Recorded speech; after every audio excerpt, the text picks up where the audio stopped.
जैसे बात करने से पूरा समझ जाएगा ना।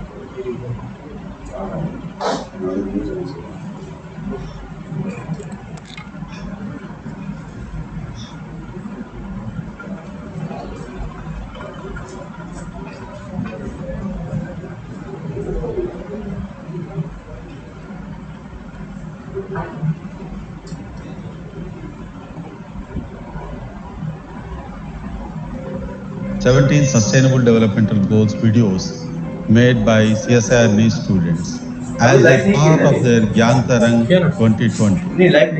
Gyan Tarang 2020, which was conducted in CSIR from 23rd to 25th January 2020, was the first of its kind program by Academy of CSIR students, where people have gathered from all over the country, led by the research students of CSRDs.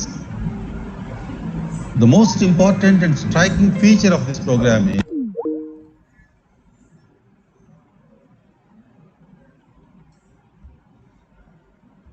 Link से join करो ना।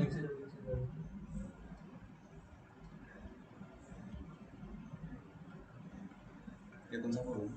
हाँ, उसका कौन सा? अरे SDG है, प्रदीप का प्रोग्राम है। कौन है? ये क्लिक करो। हाँ, कौन है? ये स्टूडेंट्स लोग।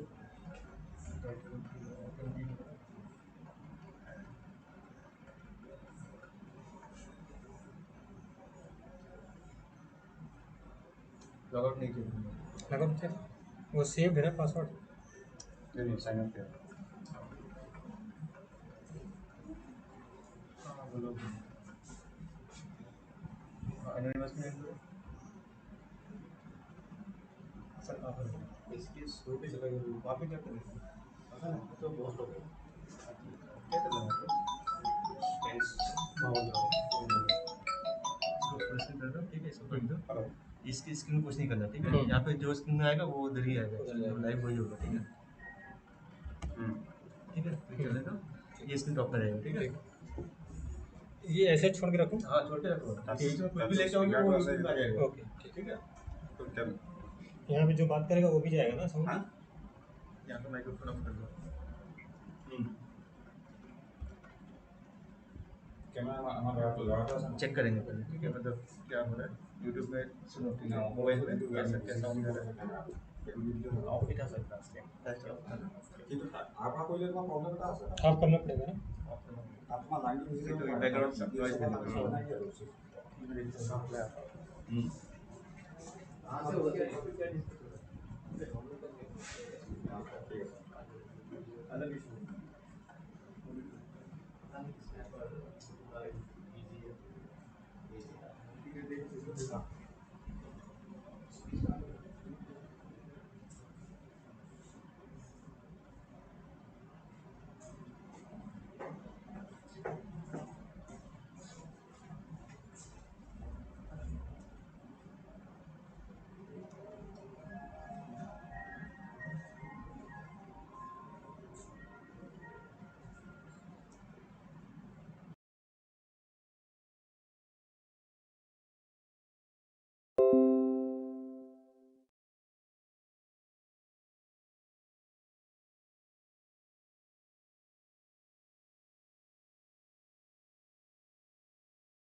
to address few questions that you may like to ask. So this is how we have planned. So I request all of you to kindly actively participate. So thank you all once again for joining us today on Facebook, YouTube, and MS Teams.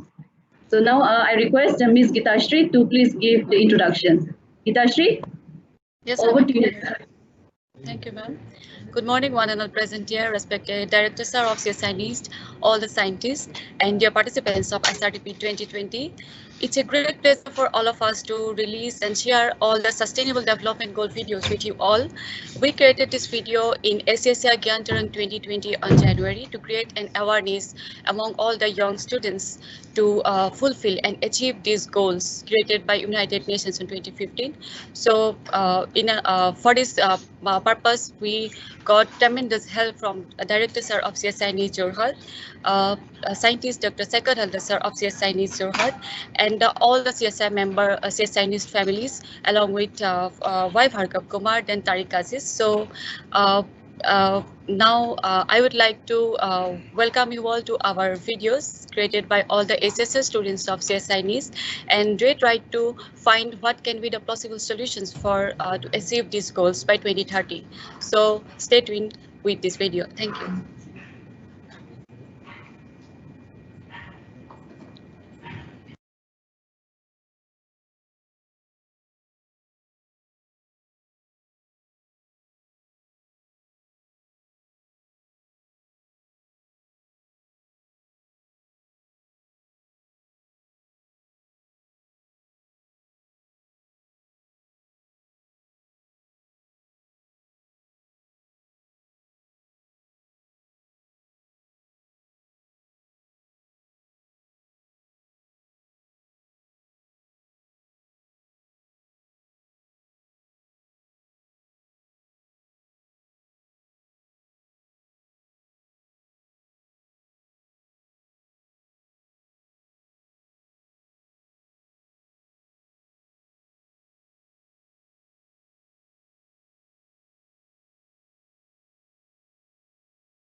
Good morning.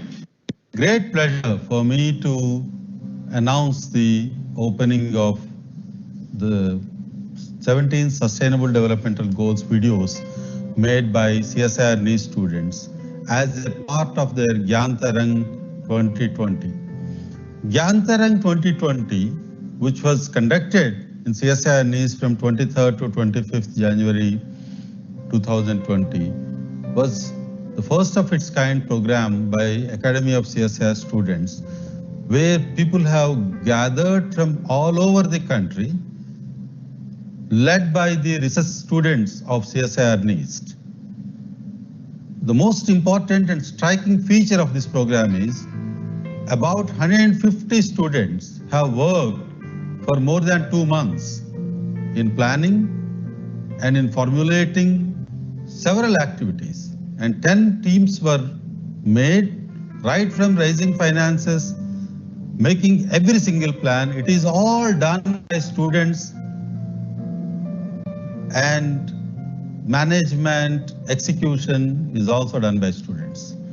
And there are several important lectures, cultural programs, knowledge improving program, and entertaining programs, and there is a food for thought program that was arranged, and night outs were held, and everybody has a good feast of mixing with a number of cultures across the country.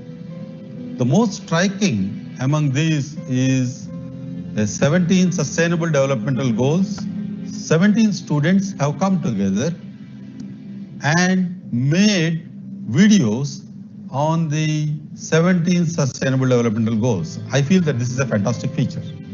They also have brought out a coffee table book, and I am very, very honored to be a part of this particular program, where the CSIR NIST research scholars, along with Academy of CSIR, has started a new program called Gyantarang 2020, it is the first of its kind that was held in the CSIR system, and I congratulate all of them. And there is a team for the Sustainable Developmental Goals, and they have really taken a lot of interest to make these videos, and it is our small attempt towards bringing these 17 videos on Sustainable Developmental Goals. On this occasion, I congratulate each one of them who participated in Gyantarang 2020, and particularly this particular event where the videos of SDGs that were made will be remembered by everybody. This is a commendable feat, and I am very, very happy about it. I hope you will be able to enjoy them, and please share your comments, and we will be very happy to continue our efforts that these sustainable developmental goals can be tackled. And student power is extremely important for any country. Actually, the strength of the country is reflected by the leadership, innovation, and the fearlessness that the youth have in pursuing bigger goals. In this aspect, I would like to encourage everyone to enjoy their pursuit of doing science. I know that people perform best in the field that excites them the most, and science is probably one of the most exciting things. And if you are bitten by the bug of research, it will be there throughout your life. And this Gyantarang is a very good attempt, and I hope that many of the students will be rededicating themselves for doing good science. With the confidence that we had with Gyantarang, we are able to take up challenges which are formidable in nature, and I feel that once you are able to do an event like Gyantarang, you all will have a lot of confidence in doing bigger and bigger things, and the country will be proud of all of you. May God bless all of you. Thank you very much for doing such an excellent work. Jai Hind. Thank you. Namaste. We live in the brink of modernization, and with every step forward, we are moving closer and closer to make our life more and more comfortable. We are ceaselessly enjoying the fruits of the advancements in science and technology, like modern medicine, high-yielding varieties, advanced land, air, and air transport. But at the same time, also facing new problems like lethal weaponry for modern warfare, environmental degradation, climate change, and new epidemics. The United Nations, considering the current global scenario and carefully strategizing with the world leaders, has come up with 17 key global issues that are to be solved by 2030, and all the member nations have adopted the same. The first step towards building a better world by making efforts to attain the Sustainable Development Goal was taken in 1992 in Earth Summit in Rio de Janeiro. Followed by decades of thinking and proper identification of different key areas, United Nations has declared 17 Sustainable Development Goals in 2015, which are divided into 4 categories, that is, social, economic, environmental, and fostering peace and partnerships. United Nations has prepared one agenda on the 17th Sustainable Development Goal, which include 169 targets as a blueprint for a peaceful and prosperous future. All the member nations has also pledged to work on 5 Ps, that is, planet, people, prosperity, peace, and partnerships. When 821 million people worldwide sleep hungry every day, when children lack quality education and healthy life, and when humans face injustice, discrimination, and inequality, isn't it the time to be conscious and active? Isn't it our responsibility to make this planet sustainable, where all the lives find equality, peace, and prosperity? Wu Hongbo, United Nations, Under Secretary General for Economic and Social Affairs said, if all the world's people live like the developed countries' people do, then we need 3 or 4 different globes to support the demand. in terms of natural resources. So, sustainability is the word for the whole.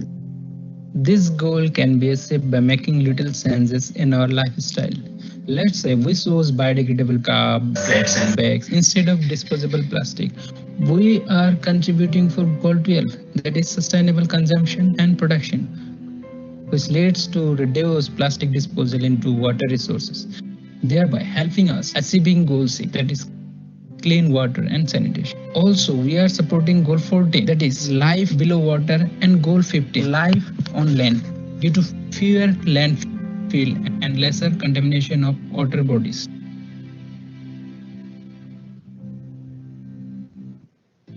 Let's start today, before it's too late. Let's help ourselves, our family, our society, our nation, and as this whole planet Earth to facilitate a sustainable tomorrow. Let's join hands, let's work together. Follow SDGs!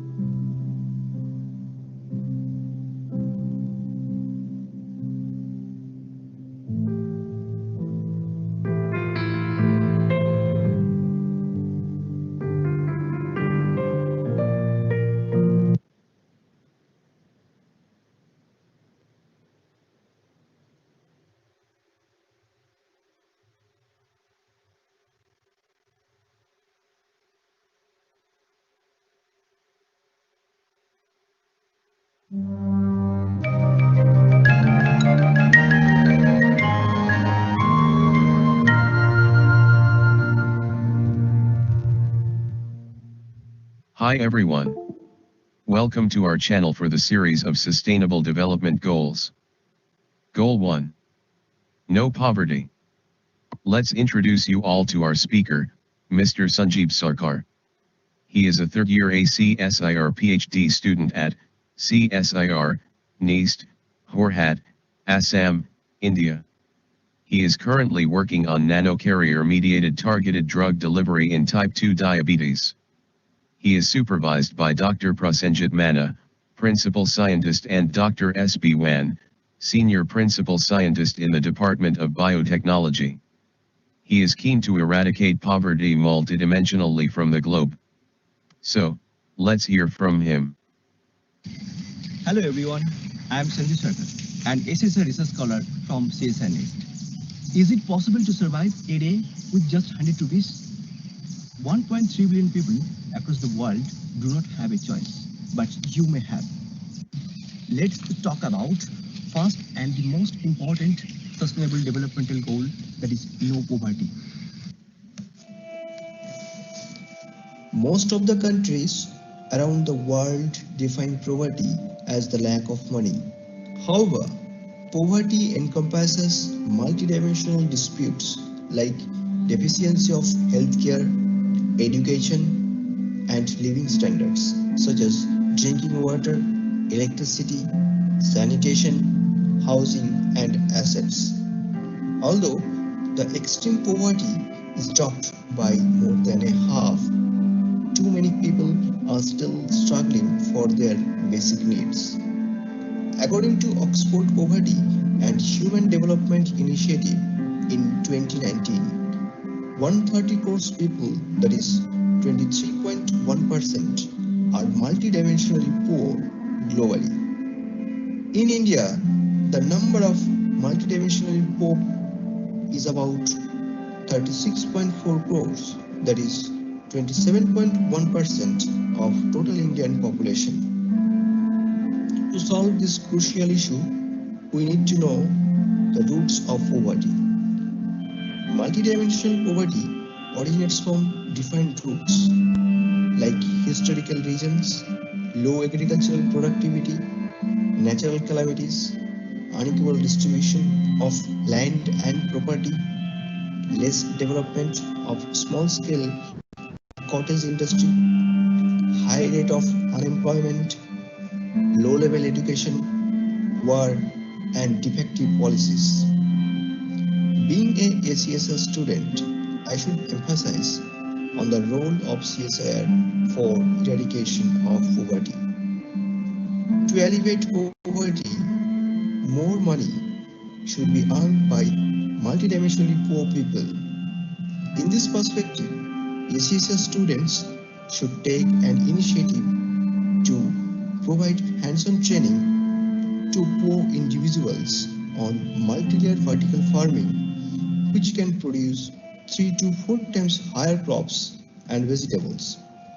Thereby, they could be enabled to earn greater money. As far as the role of CSR NIST is concerned, the institute has multiple training centers which are developed to train poor individuals.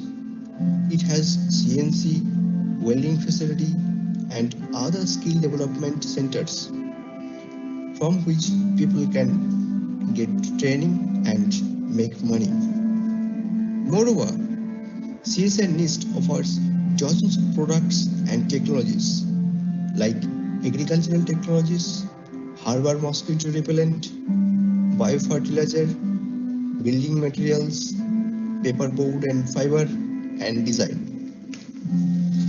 Furthermore, the institute is going to build a Steiner Center where farmers and entrepreneurs could come and check their food quality and get valuable suggestion from experts. Thus, they could improve their products and collect more currency. CSI NIST also conducts yearly-based Innovator Come Entrepreneurship Meet, which provides a paragon platform for entrepreneurs. Poor people are compelled to choose one option between food and medicine or books and clothes. People lived in slum area are more prone to foodborne and contagious diseases like TB, diarrhea, sexually transmitted diseases such as AIDS, because they are not aware of the cause and mode of transmission of the diseases. Moreover, they don't have a good family planning. That is why they are compelled to run a 6 to 7 member family with insufficient money. Frequent medical campaigns and awareness program should be held in this area. ACSO students of CSI NIST did a wonderful job and played a role model in this regard. ACSO students of CSI NIST have also provided exceptional hands-on training to poor human beings in various aspects like biofertilizer production, mushroom cultivation, and job-seeking technologies through their CSR 800 program, which will help poor people to become independent. Like Bharat Ratna Sachin Tendulkar, who adopted a village, Danja, and has given a phenomenal chef, CSR institutes should think about the adoption of villages as well to alleviate poverty. Let's join hands together to build a poverty-free world.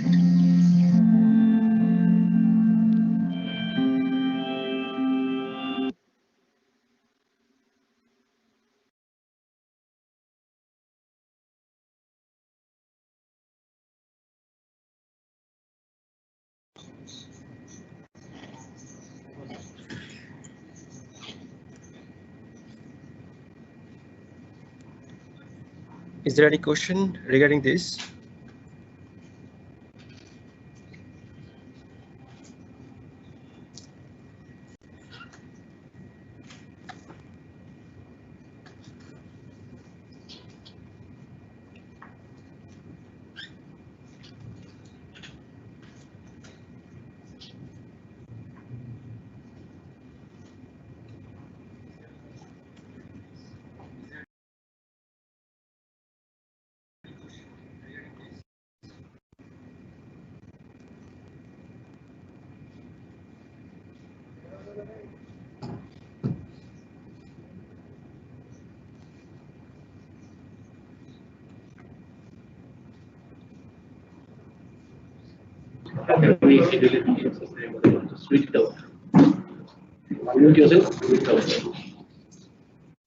So there is a question from Hani Khan.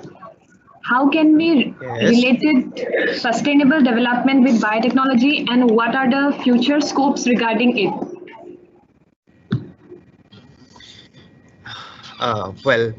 There is a connection between sustainable development and biotechnology because one of our goal is innovation, infrastructure, and industry. So in this regard, I can tell you that if you have innovation, if you build something new, and you can obviously include in this SDG program to achieve the goal.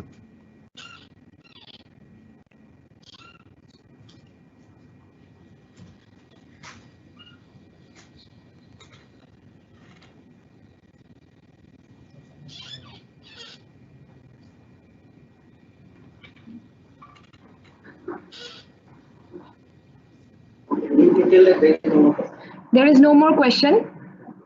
Thank you. Okay. Thank you very much.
Goal 2, Zero Hunger.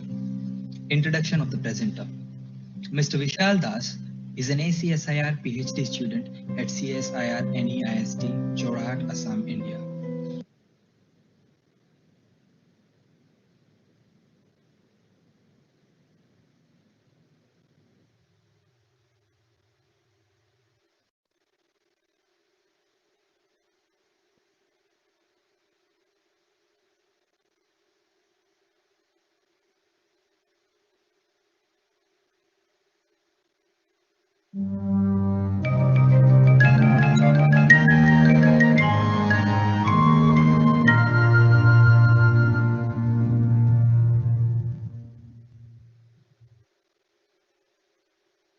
Goal 2, Zero Hunger.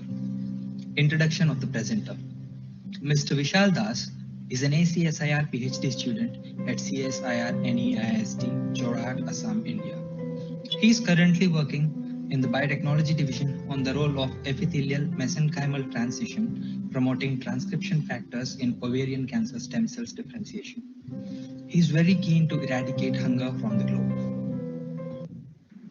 Hello everyone, my name is Vishal Das, and today I'm going to talk about the second mission Sustainable Development Program, that is Zero Hunger. The mission of the goal is to eradicate hunger and starvation, which was brought up by the United Nations.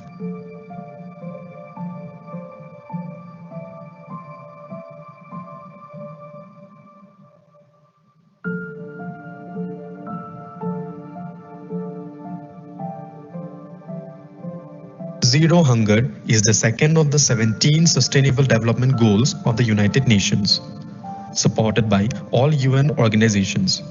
The whole world is trying hard to eradicate poverty and hunger by 2030. As per the reports of United Nations Development Program, approximately 821 million people were undernourished in the year 2017. Developing countries like India, Pakistan, Bangladesh consists of more hungry people, where 12.9% of the population is undernourished. In the year 2018, 149 million children of under 5 years of age were found to be chronically undernourished. Many organizations have put forward the definition of what is hunger. According to FAO, hunger is an uncomfortable physical sensation caused by inadequate consumption of diet. If a person doesn't consume a required amount of calories regularly, it becomes chronic to lead a normal, active, and a healthy life.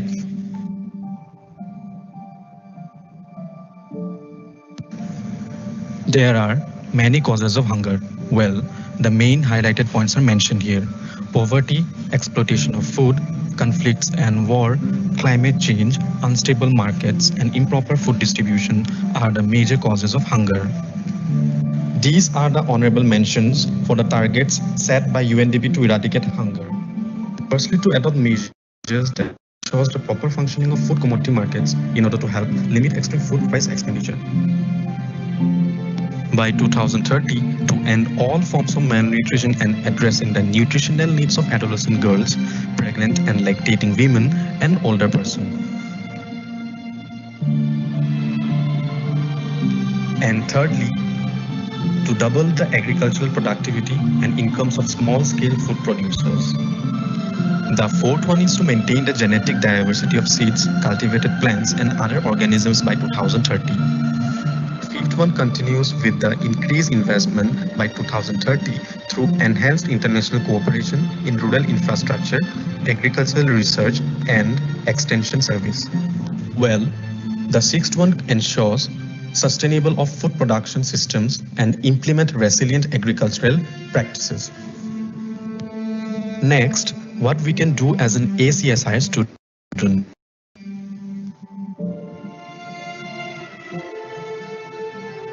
We can support Zero Hunger through social media and campaigning in the locality. As it is well said that strength is in numbers.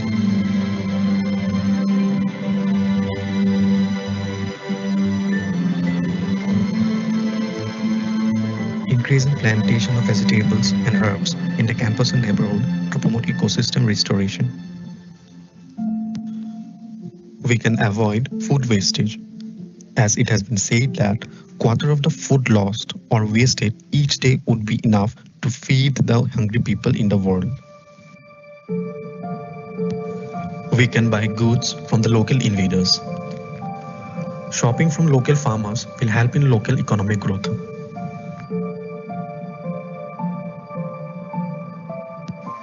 Through CSI 800 project, we can empower the local and rural population by training them to use the existing practices and technologies like mushroom cultivation, banana fiber extract, manufacturing of candles and mosquito repellent, etc. will help them to generate and strengthen their livelihood.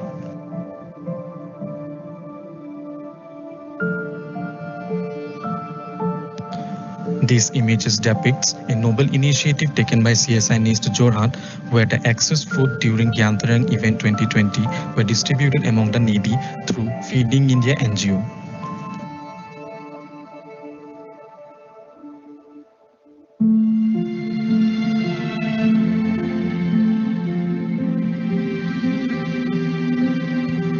Well, if we can conquer space, we can conquer hunger too.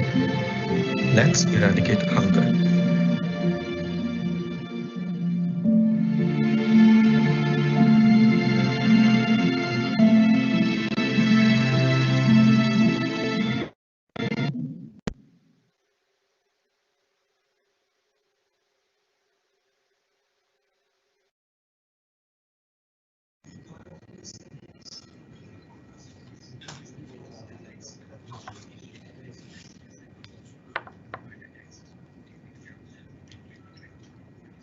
Any questions?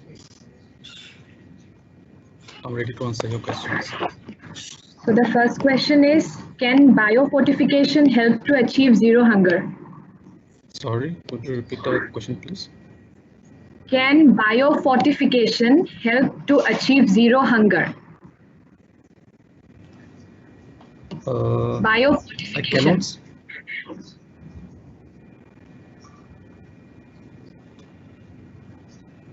Yeah, I cannot say directly, but yeah, it can be used as a measure of control to eradicate hunger.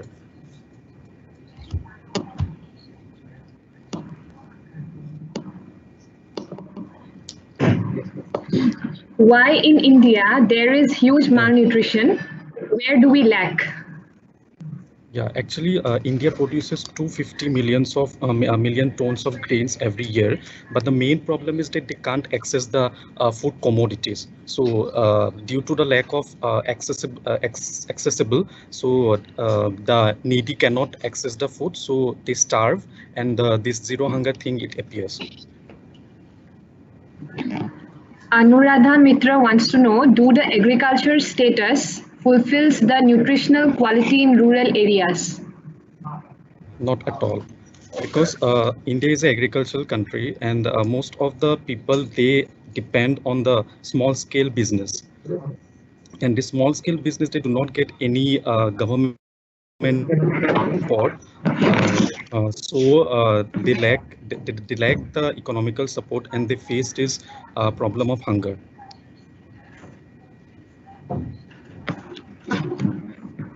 So next question is, how can we manage eradication of hunger and nutrition management simultaneously?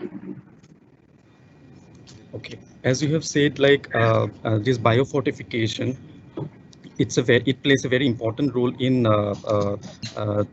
to eradicate hunger, because biofortification it depends on the increasing the productivity of agricultural practices. So if the agricultural practices is uplifted with advanced technologies, so simultaneously the farmers they will be emulsified with proper agricultural techniques, so that they can improve the food commodities and they can use it for their earnings. So yes, it can be uh, used as a preventive measures to increase the productivity of these agricultural practices. Well, that's all. Thank you so much, Vishal. Okay, thank you.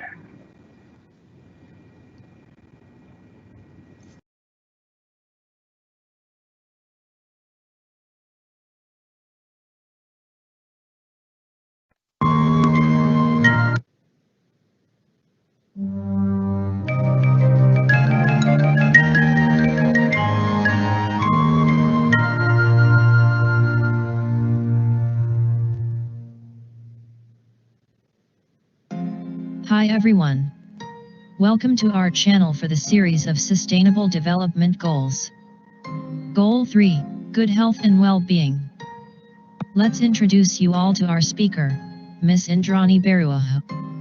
She is an ACSIR PhD scholar at CSIR, Neast, Horhat, Assam, India. She is currently working in the biotechnology group on plant stress biotechnology, deciphering the role of dead box RNA helicases in response to multiple abiotic stresses. So, let's hear from her. Hi everyone, I'm Indrani Barua. I'm going to discuss about SDG 3. Good health is essential to human happiness and well-being. But do we know the correct definition of health? Because not being sick doesn't mean that you are healthy. To be a healthy person, one should be in a state of complete physical, mental, and societal well-being. A healthy population can bring more productivity and contribution to the economic growth of a country. So let's begin with what is SDG 3. In September 2015, the General Assembly of United Nations have adopted 17 Sustainable Development Goals, in short SDGs. Good health and well-being is the third one of the SDGs. This goal aims to ensure healthy life and promote well-being to all the people of all ages, including persons with disabilities. The overall goal includes elimination of emerging health risks and wide range of diseases by 2030. Specific targets include reduction of global maternal mortality to less than 70 per 100,000 live births, reduction of neonatal mortality ratio to 12 per 1,000 live births, and under 5 years, mortality to at least 25 per 1,000 live births by 2030. It also includes end the epidemics of AIDS, tuberculosis, malaria, neglected tropical diseases, and other communicable diseases by 2030. According to WHO, global statistics says 10 million people suffered from TB in 2018, which is almost constant through all these years. Around 27% reduction in TB deaths among HIV-negative people was seen in 2000 to 2018, whereas 6.2 lakhs TB deaths in HIV-positive people in 2000 reduced to 2.5 lakhs in 2018, which states around 60% reduction. Global maternal mortality has shown 38% reduction in 2000 to 2017. Similarly, global infant death rate also reduced from 65 to 29 per 1,000 live birth in 1990 to 2017. AIDS-related illness death rate also reduced from 1.2 million to 7.7 lakhs in 2010 to 2018. As per WHO, there are 13 different global health challenges, but most common global health issues include diabetes, cancer, obesity. In India, tuberculosis, diabetes, and cancer are the major health issues. Health issues in Assam includes oral cancer, mostly mosquito-borne diseases like Japanese encephalitis, malaria, dengue. However, sedentary lifestyle can cause chronic non-communicable diseases like diabetes, obesity, increased risk of colon cancer, high blood pressure, osteoporosis, lipid disorders, depression, and anxiety. CSR NIST have contributed several affordable healthcare products to the society. Since mosquito-borne diseases are prevalent in Assam, most of the herbal products are with mosquito repellent. Along with other products, anti-arthritis herbal product of CSR NIST has achieved popularity across the country. Recently, Director of CSR NIST, Dr. G.N. Sastry, has distributed the affordable healthcare products to the people of all over Northeast. ACSR students have taken a step to resolve the local health issues through CSIR 800 project.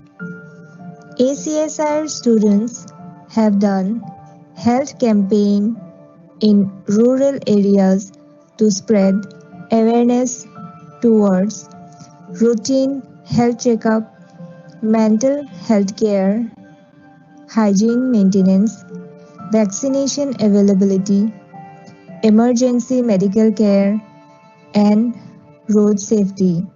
Assam is known for its indigenous use of ethno-medicinal plants. Efficient deployment of traditional knowledge can be utilized for modern well-being by promoting among the people. We all can try to minimize the sedentary health risk by having healthy diet and regular moderate exercises.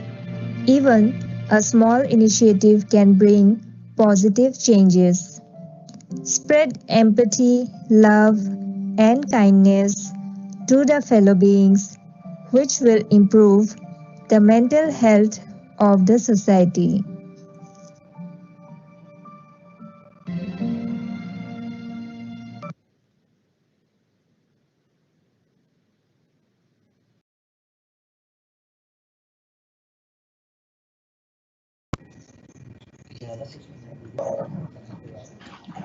So the first question is, as antibiotic resistance is in hospitals are becoming an emerging threat, How can the goal of good health and well-being be related to this?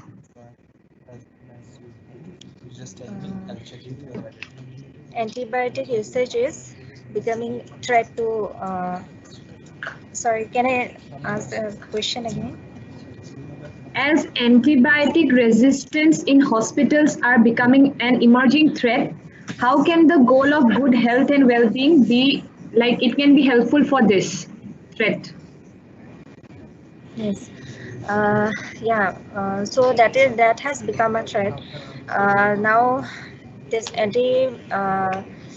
this goal is complete. Of course, can be related to this question. I mean, this question that have asked. So actually, there are lots of challenges to achieve this goal.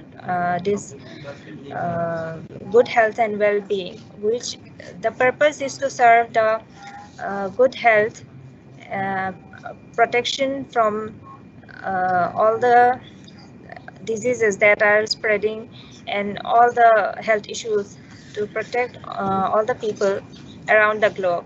So yeah, there definitely it is a threat to and this, I mean, antibiotic resistance has become a threat, but people are trying, the researchers are trying to gain a solution.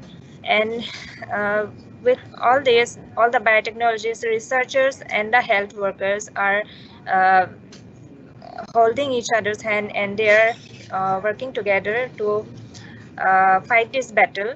So yeah, it is tough to achieve the goal, but yeah, definitely we should be patient, and we should, not only the health workers, but yeah, of course, we all should, like, it is also societal response. We all should work together to make it successful. Social inclusion for promoting this goal. Social, the main thing is that we all are responsible for to achieve this goal, because there this recently this corona outbreak has shown that there are some social inequalities and economic inequalities.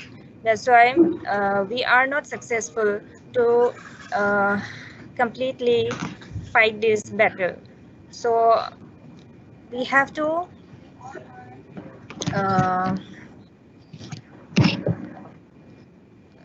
act sensibly. Like, we have to we have to spread awareness and in the society, and we have to maintain the basic precautions, like maintaining hygienes, and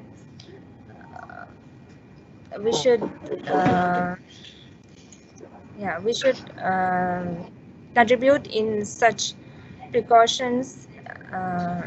We should take these precautions so that we can at least contribute some to some extent to achieve this goal. That's all for the question and answer session. Thank you so much. Thank you.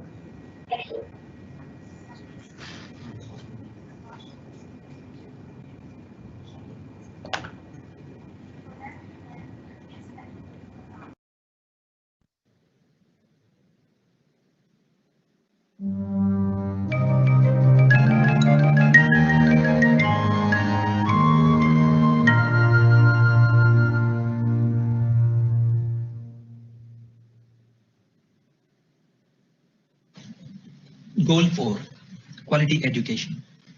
Introduction of the presenter. Mr. Suraj Sharma is a DST Inspire Fellow at CSIR NEIST under the ACSIR PhD program. He is currently working in the Chemical Science and Technology Division on the development of novel methodologies in synthetic organic chemistry, emphasizing more on free radical reaction. Moreover, Mr. Sharma is a B.Ed graduate and has a very strong thought and attitude to provide quality education to the society. Everyone. I will be speaking on SDGs 2030 goal number 4, quality education. The role of education for the development of society and the betterment of the nation has never been undermined. It is one of the most powerful tools through which the dream of a peaceful and prosperous planet can be accomplished, and its importance has always been felt by various national and international organizations. United Nations Millennium Development Goals emphasize on universalization of primary education, while SDGs 2030 emphasize on inclusive and equitable quality education and promote lifelong learning opportunities for all. There are 10 targets under the goal of quality education, in which emphasis has been given on quality primary, pre-primary, secondary, and technical education. Vocational education for employment and entrepreneurship come also under this. Education to eliminate gender disparity, ensuring everyone equal access to all levels of education come also under this. Education to ensure that all learners acquire the knowledge and skills needed to promote sustainable development. To build an inclusive and effective learning environment for all the students, to expand globally the number of scholarships, and to increase the supply of qualified teachers to developing countries. Global scenario. Enrollment in primary level in developing countries has reached 91%. Still, 57 million primary age children are out of school in 2017. 6 out of 10 children are not achieving proficiency in reading and mathematics. Indian scenario. 75.83% of children are now enrolled into school at elementary and secondary level, while 26.3% gross enrollment ratio in higher education. 2.93% children of age group 6 to 14 years are out of school. 61.18% differently able children are now enrolled in school. Does CSIR has a role to play in this school? If yes, what has been done till now? It gives me immense pleasure to tell that a unique and effective text-to-speech device Divya has been developed by CSIR-CSIO for visually impaired students. Scholarships to developing countries, for example, CSIR TWAS Fellowship. Here in this pic, you can see a CSIR TWAS Fellow working at CSIR NIST. CSIR 800 project by CSIR students to disseminate advanced knowledge in science and technology to create social consciousness. Jigyasa program. It is inspired by Prime Minister Narendra Modi's vision of New India and scientific social responsibility of scientific community and institutions. It is a student-scientist connect program so as to extend students' classroom learning and to inculcate a culture of scientific temper among students. It has been implemented by CSIR in collaboration with Kendriya Vidyalaya Sangathan, Students' Residential Program, Science and Mathematics Clubs, Tinkering Laboratories are some of the activities included in this program. CSIR Integrated Skill Initiative Skill Development Training Program. By using the expertise and infrastructure of CSIR laboratories across the country, it vows to prepare skilled human resources. Future scope. Collaboration between CSIR and NCERT is possible for knowledge sharing and dissemination of information in areas like skill development. We used to hear about the poor food quality of midday meal scheme. So, can a proper packaged processed food formula can come out from CSIR laboratories? I'd like to conclude here with a quote by T.P. Nunn, which I quote, "Education is the complete development of the individuality of the child so that he can make an original contribution to human life according to the best of his capacity." Thank you.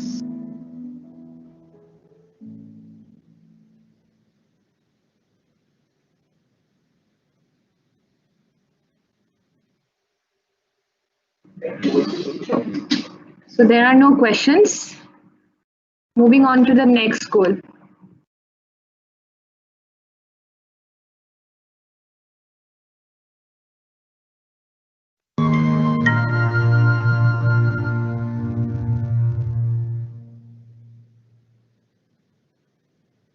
Hi everyone.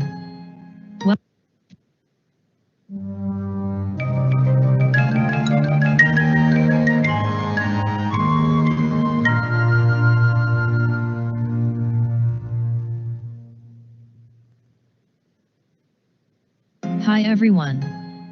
Welcome to our channel for the series of Sustainable Development Goals. Goal 5, Gender Equality. Let's introduce you all to our speaker, Ms. Shabnam Azad. She is a project fellow at CSIR, NEAST, Horhat, Assam, India. She is currently working on ammonia from dinitrogen at ambient condition by new advanced material, a potential energy-saving process than Haber-Bosch. She will be speaking about gender equality. So, let's hear from her. SDGs are global goals adopted by UN member states in 2015 as universal call to action to end poverty, protect the planet, and ensure all people enjoy peace and prosperity by 2030. It ensures that no one is left behind. It is very clear that without gender equality, SDGs are not achievable. But in reality, gender equality is still pervasive among all dimensions of the society. Physical and sexual abuse in all forms are present in the society. Globally, 1 in 3 women experiences physical or sexual violence, mostly by an intimate partner. Literacy rate still remains a concern. The adult literacy rate has risen to 86%, but 2/3 of world's women are still illiterate. Disparity in wages are still very obvious. Women earn 23% less than men. Only 49% of world's working age women are in labor force compared to men who are represented by over 75%. Women are still far behind men when it comes for representation at the senior management. 33 women CEOs led Fortune 500 companies today, compared to only 1 in 1998. But this is a mere 7% of all CEOs on the list. Women and women's issues are very rarely represented on media, with only 9% of news stories evoking gender inequality issues and only 4% challenging gender stereotypes. Women's political participation and representation is steadily increasing, but this only translates into around 24% of women in parliament today. Implementation of various schemes, policies, programs for combating all forms of discrimination and violence against women, creating economic and social empowerment of women through mainstream gender concern, and raising awareness about their rights. Strengthening gender disaggregate data systems. There is acute data gap for gender equality in several sectors. It is essential to invest in gender-sensitive data and analysis of disaggregated data to identify gaps or challenges. Promote empowerment through technology. Technology opens up new vistas of socio-economic empowerment of women. Increased access to mobile has expanded access to information and new opportunities for economic and other initiatives. India is home to 1/6 of planet's humanity, which makes the country a key player in ensuring the prosperity and the sustainability of the planet and its people. India's commitment towards undertaking reforms to ensure gender rights and equality is reflected in several legislations enacted for ensuring equal opportunities and dignity of life for women, namely Dowry Prohibition Act, Protection of Women from Domestic Violence Act. The government has also implemented laws to prevent prenatal sex determination and sex-selective abortion, and some of the state has also implemented Beti Bachao Beti Padhao scheme to eradicate sex selection and post-birth discrimination. Government is taking extraordinary measures to develop women's skill and entrepreneurship. Half of candidates trained under Pradhan Mantri Kaushal Vikas Yojana are women. On par with the nation's approach, we at CSIR NEAST have 75% of students enrolled in higher education to be women. Women also take part in the courses undertaken to develop the skills at the Skill Development Center. Women are also employed here for the security of this institution.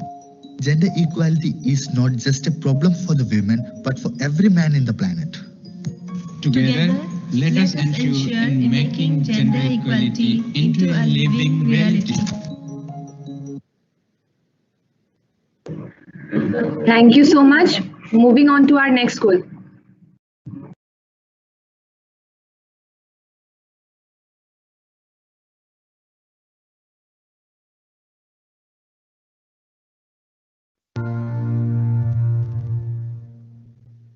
Hi everyone.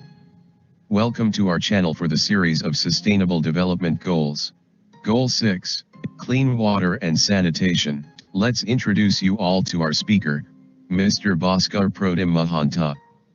He is an ACSIR PhD scholar at CSIR, NEAST, Horhat, Assam, India. He is currently working in the Medicinal, Aromatic, and Economic Plants Group on isolation and spectroscopic or spectrometric, 1D and 2D NMR, HRMS, characterization of secondary metabolites from natural, plant or microbial, sources, value addition to agricultural residue, microbial or enzymatic transformation of organic compounds to generate synthetically challenging novel metabolites and chemical ecology of plants.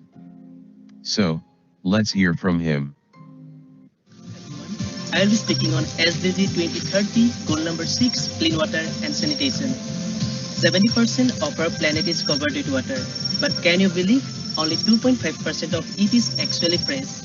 And if you consider only the accessible fresh water, then the number reduced to only 1%. It says only 0.007% of planet water is actually available to feed its 6.8 billion people. Then comes how clean the water is. Because of poor economics, bad infrastructure, millions of people die each year from disease associated with clean water and sanitation. The vision of Sustainable Development Goal number 6 is to ensure availability and sustainable management of clean water and sanitation to all by 2030. Now moving on to the targets. The goal has 8 targets to achieve by 2030.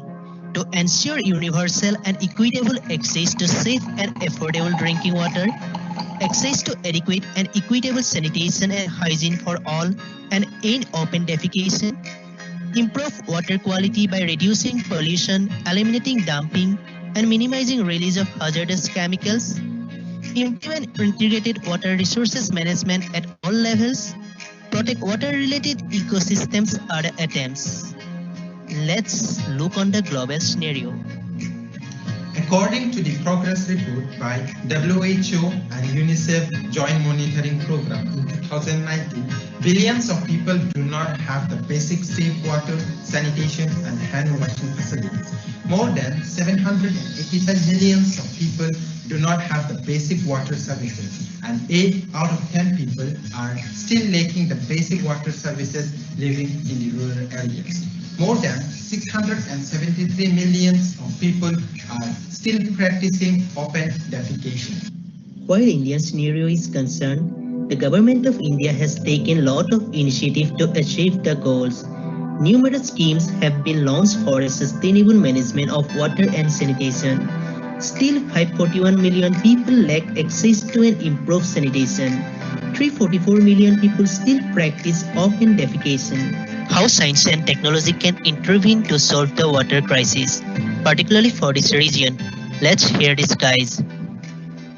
Recent years, the world has experienced many serious cases of water crisis across different cities and countries, among which Cape Town water crisis was noteworthy during 2017-18. Northeast India comes under high rainfall in the Indian territory with an average annual rainfall of more than 190 centimeters. In spite of that, recently we have observed a serious water crisis in the city of Guwahati. Depletion in the level of groundwater was highlighted as the root cause behind this crisis. So how you being an ACSR PhD scholar can take part in combating this challenge, particularly for the northeastern region? Yeah, so rainwater harvesting can be one of the possible solutions for this problem. During the monsoon, the rainwater can be accumulated, filtered and stored for the future use. It can also help in minimizing the artificial flood and recharging the groundwater. Technological and social intervention to develop an efficient groundwater harvesting system, efficient deployment, and awareness among the people can lead the path to our success. Let's hear from Dr. R.L. Goswami, Head of Materials Science and Technology Division, on how CSR NIST is driving forward to increase the accessibility of pure water in the rural area of northeastern region. The fluoride and arsenic removal plant that we are developing in CSR NIST is made for rural situation, and it is fabricated in such a way that it is useful when there is no power also.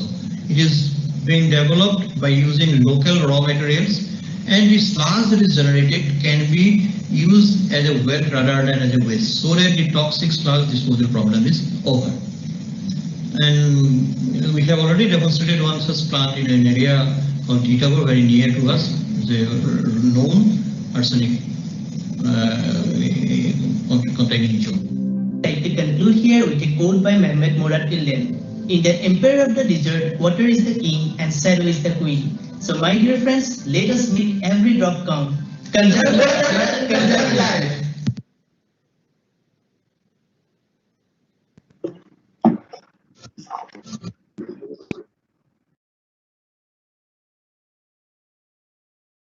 So the first question is, can rainwater harvesting be a method for sustainable water management?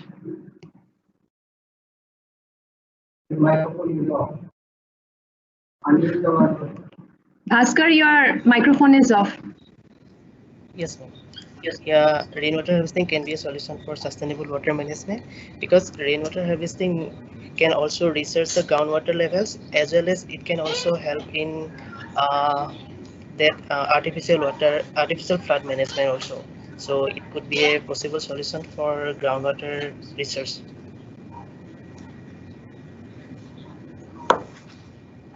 Because the next question. in Northeast, yeah. Yes. Okay, continue. Sorry. Because in our northeastern regions, obviously the annual rainfall is high, but still in Guwahati people are struggling for water because their groundwater depletion is a serious problem. In monsoons, people can harvest rainwater for future use. So in this region, rainwater harvesting can be a solution.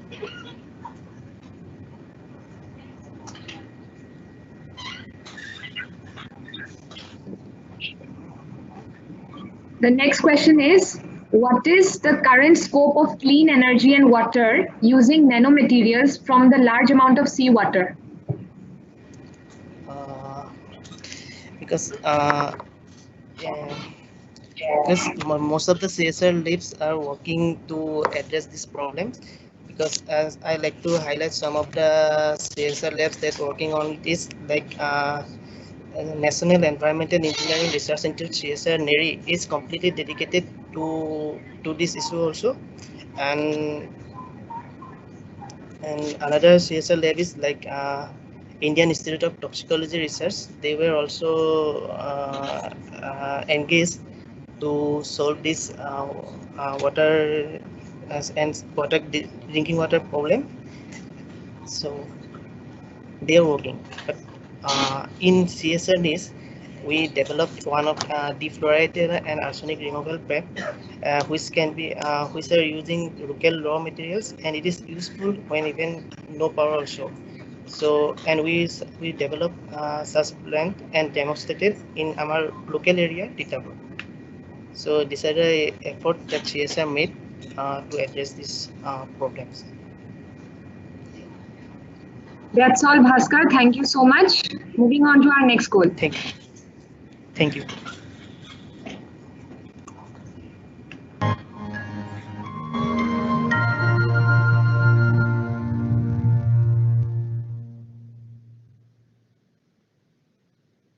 Hi everyone. Welcome to our channel for the series of Sustainable Development Goals. Goal 7. Affordable and Clean Energy. Let's introduce you all to our speaker, Ms. Yogita N. Sarki.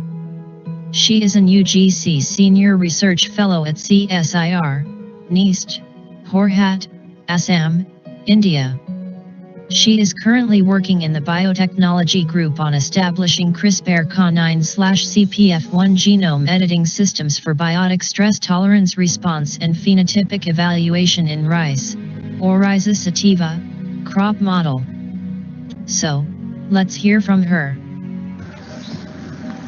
Hello everyone, I'm Yogita Insarki.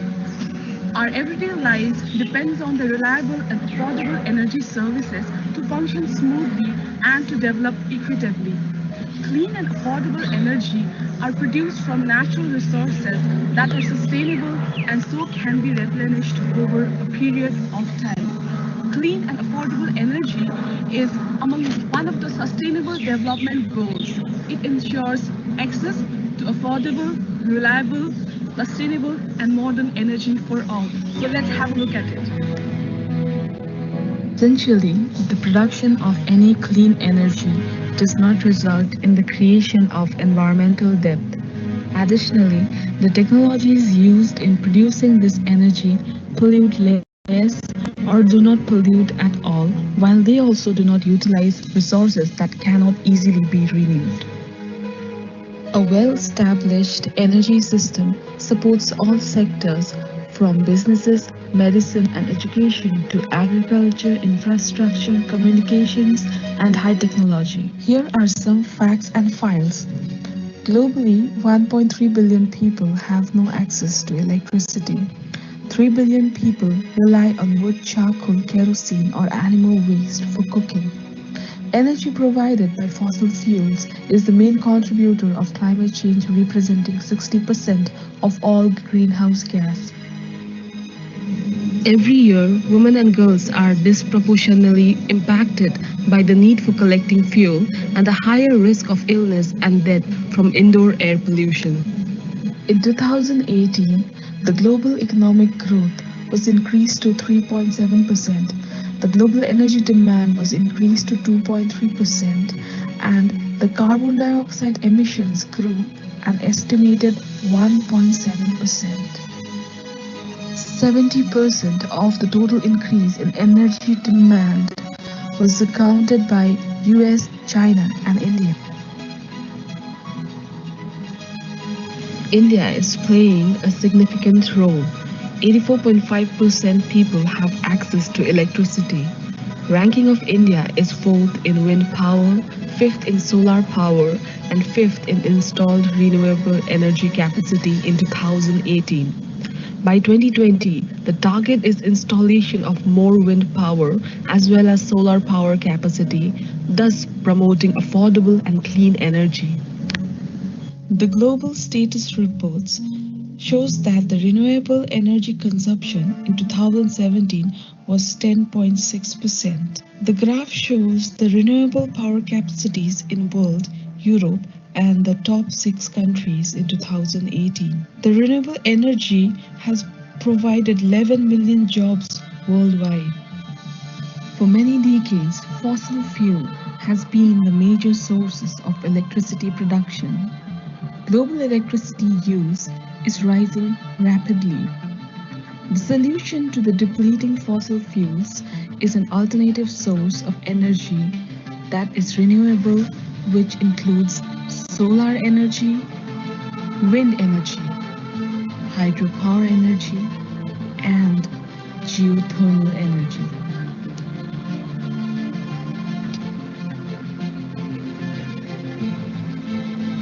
These are the 5 targets for affordable and clean energy by 2030.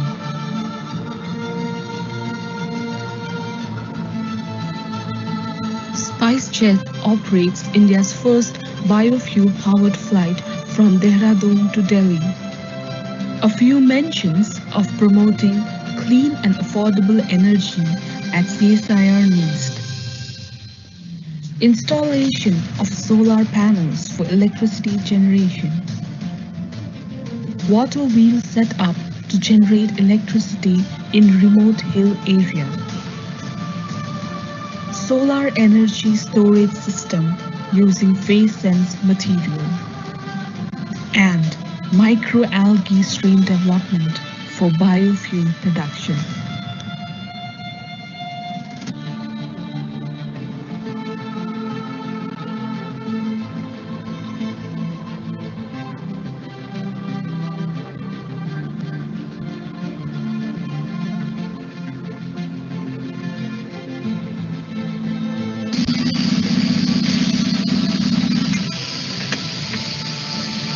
To save energy, switch off the engine when not in use. Switch off the fan while not in use. Save energy.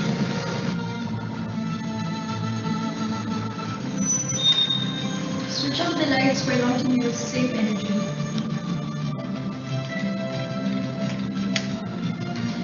Switch off all the lab instruments when not in use. Save energy. Objectives of the Sustainable Development Goals can change the world that requires cooperation among governments, international organizations, and world leaders. An average person can hardly make an impact. Should you just give up? No, the change starts with you.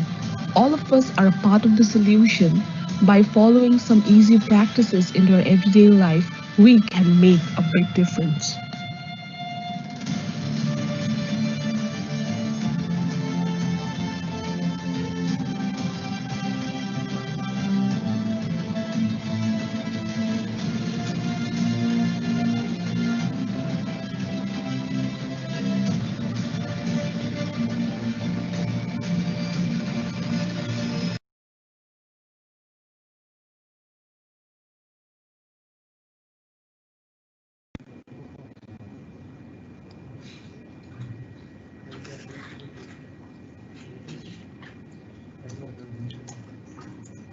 So the first question is plant sufficient to clean air?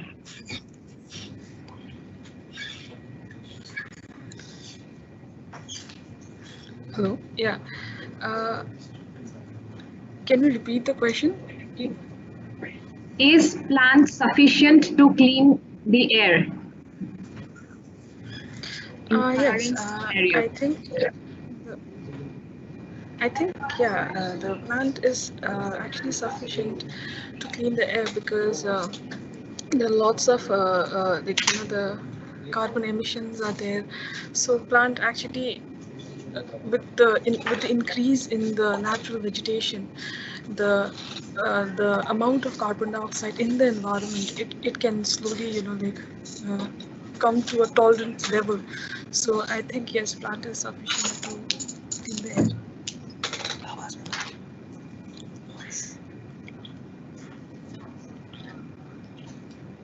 So the next question, can construction of water treatment plants at district level overcome the water pollution? Can the construction of? Can you repeat? Can construction of water treatment plants at district level overcome the water pollution?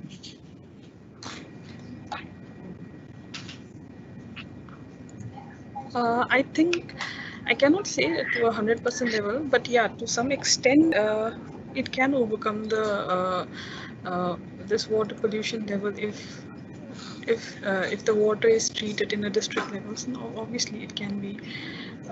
It is not quite like achievable to 100%, but maybe 30 to 40% it is achievable.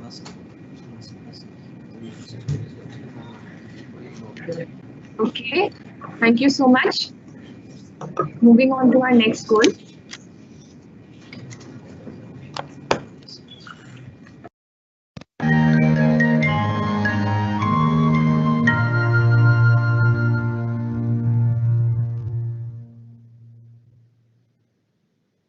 Hi everyone. Welcome to our channel for the series of Sustainable Development Goals. Goal 8, Decent Work and Economic Growth. Let's introduce you all to our speaker, Mr. Kumud Sharma.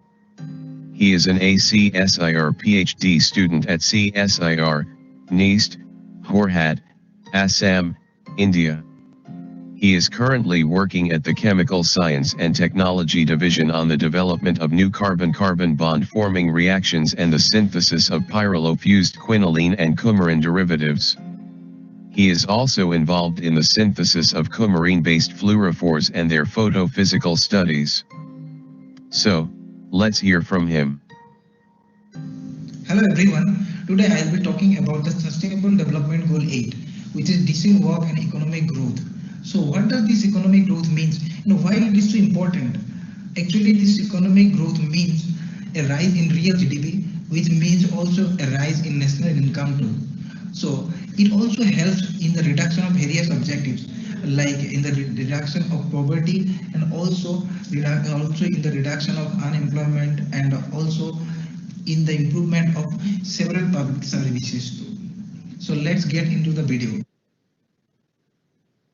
Goal 8 spatially promotes sustained, inclusive, and sustainable economic growth, full and productive employment, and decent work for all. Now, let us discuss about the facts and figures of this goal. The global unemployment rate in 2017 was 5.6%, down from 6.4% in 2000. Globally, 60% of workers were engaged in informal employment in 2016. Excluding the agricultural sector, 51% of all workers fell into this category. Men earn 12.5% more than women in 40 out of 45 countries. The global gender pay gap stands at 23rd%.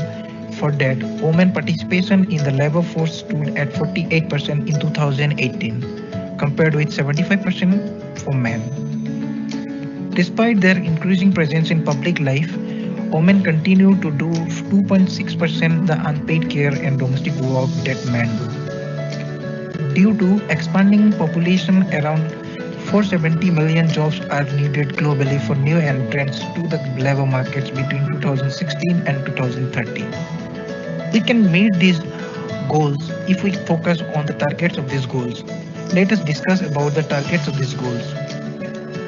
Targets are the sustainable economic growth, diversify, innovate, and upgrade for economic productivity, promote policies to support job creations and growing enterprises, improve resource efficiency in consumption and production, full employment and decent work with equal pay, promote youth employment, education and training program, end modern slavery, trafficking and child labor, protect labor rights and promote safe working environments, promote beneficial and sustainable tourism, universal access to banking, insurance and financial services, increase aid for trade and sport, develop a global youth employment strategy.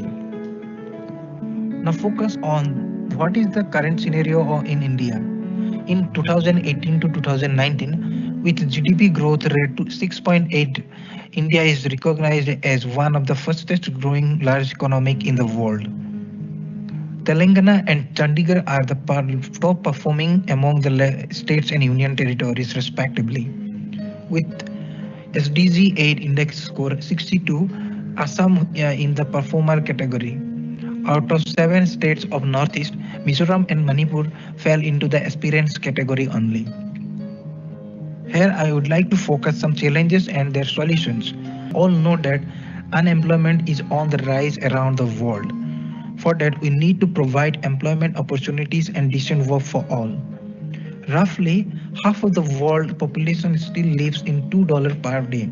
For that, we need to create green jobs to provide work for the 470 million who will be entering the labor markets by 2030.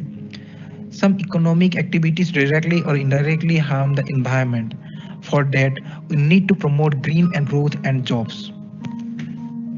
As a young generation, I personally believe that all those goals if we support women empowerment, promote youth enterprises by supporting farmer organizations and cooperatives, by encouraging the people to do agribusinesses. For that, Assam has already set up a center as a Assam 2030. And CSR NIST has also conducted the Innovators Come Entrepreneurs Meet on May 2019 to encourage the young generation towards entrepreneurships.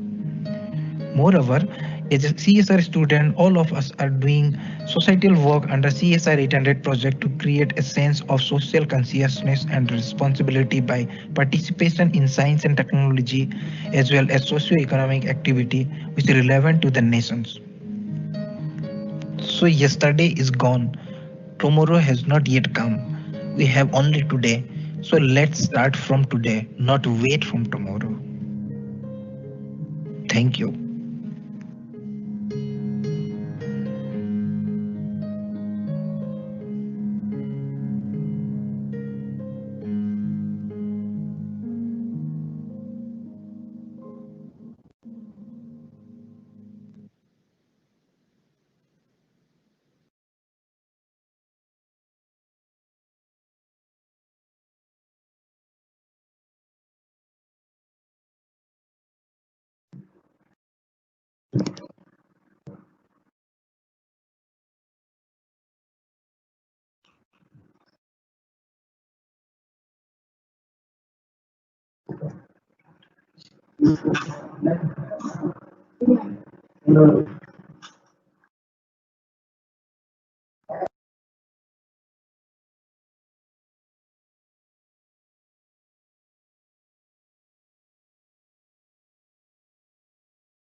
The first question is from Vinod Kumar.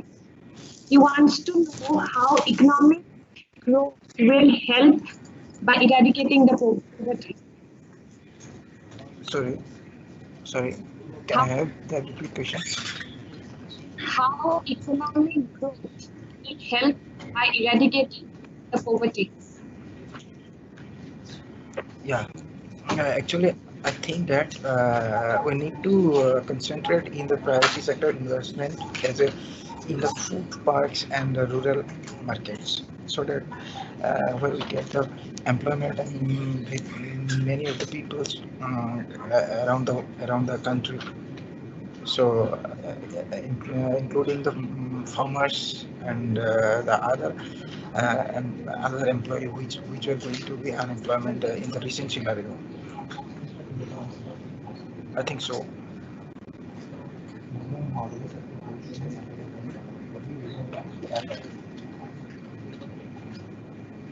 Next question is from Govind Raj. He wants to know how can startups help in answering reduced job opportunities. Sorry, may I have the repeat question?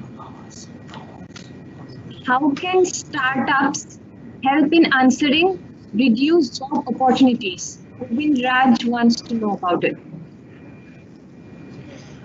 Yeah, startup means if we start any organization or any industry or something else. So there needs to be fulfill some employee. So like that, we can feel that we can keep or we can reduce the unemployment.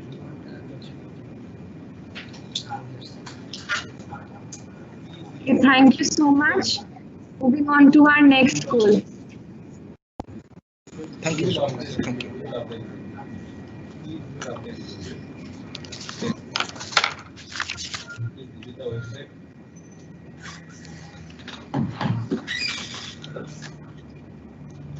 Hi everyone. Welcome to our channel for the series of Sustainable Development Goals. Goal 9, Industry, Innovation, and Infrastructure. Let's introduce you all to our speaker, Barman. He is a junior research fellow at CSIR, NEAST, Horhat, Assam, India.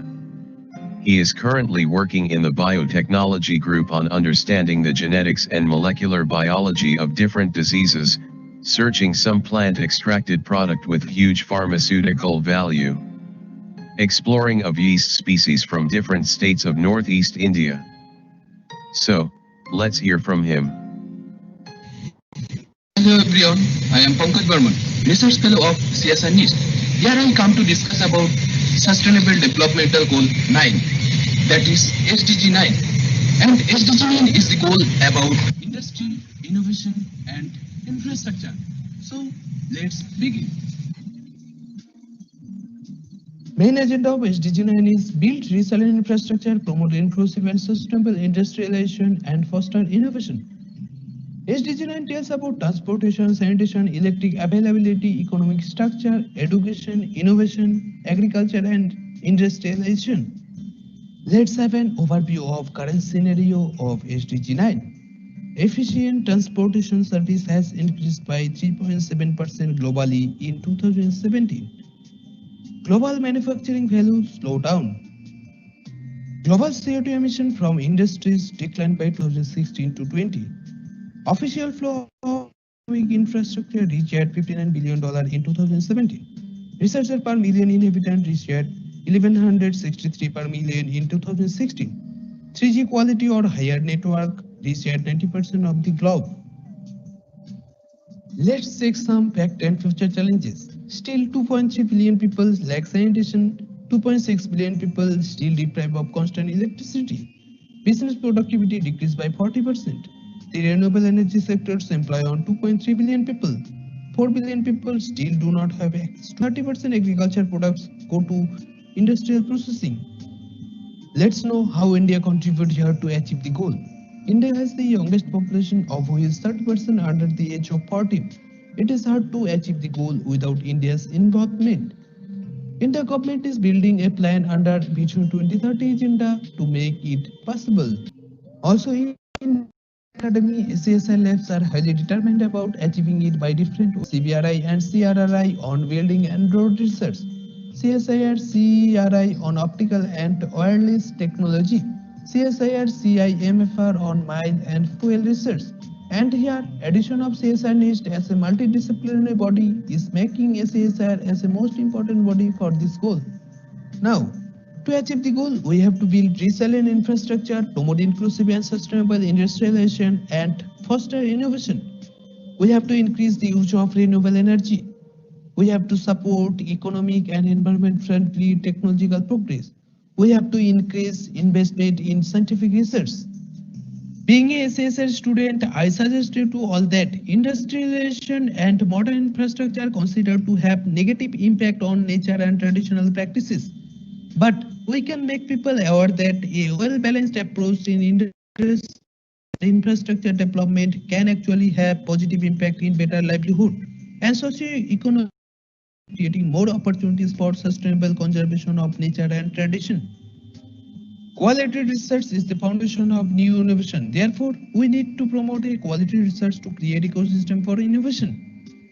SSIR and CSR NIST can be flag bearer in promoting the sustainable developmental goal through public awareness program, providing platform for quality research and innovation, which in turn will promote more than industry and infrastructure development.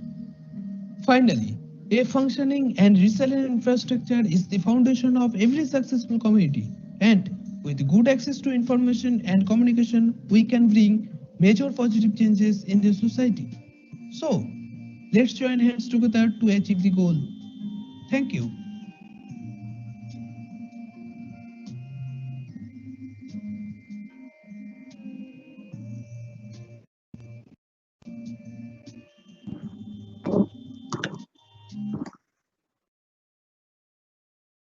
So the first question is from V. Mukesh Vasan. He says, does increasing population or improper planning for population growth is a key to unemployment?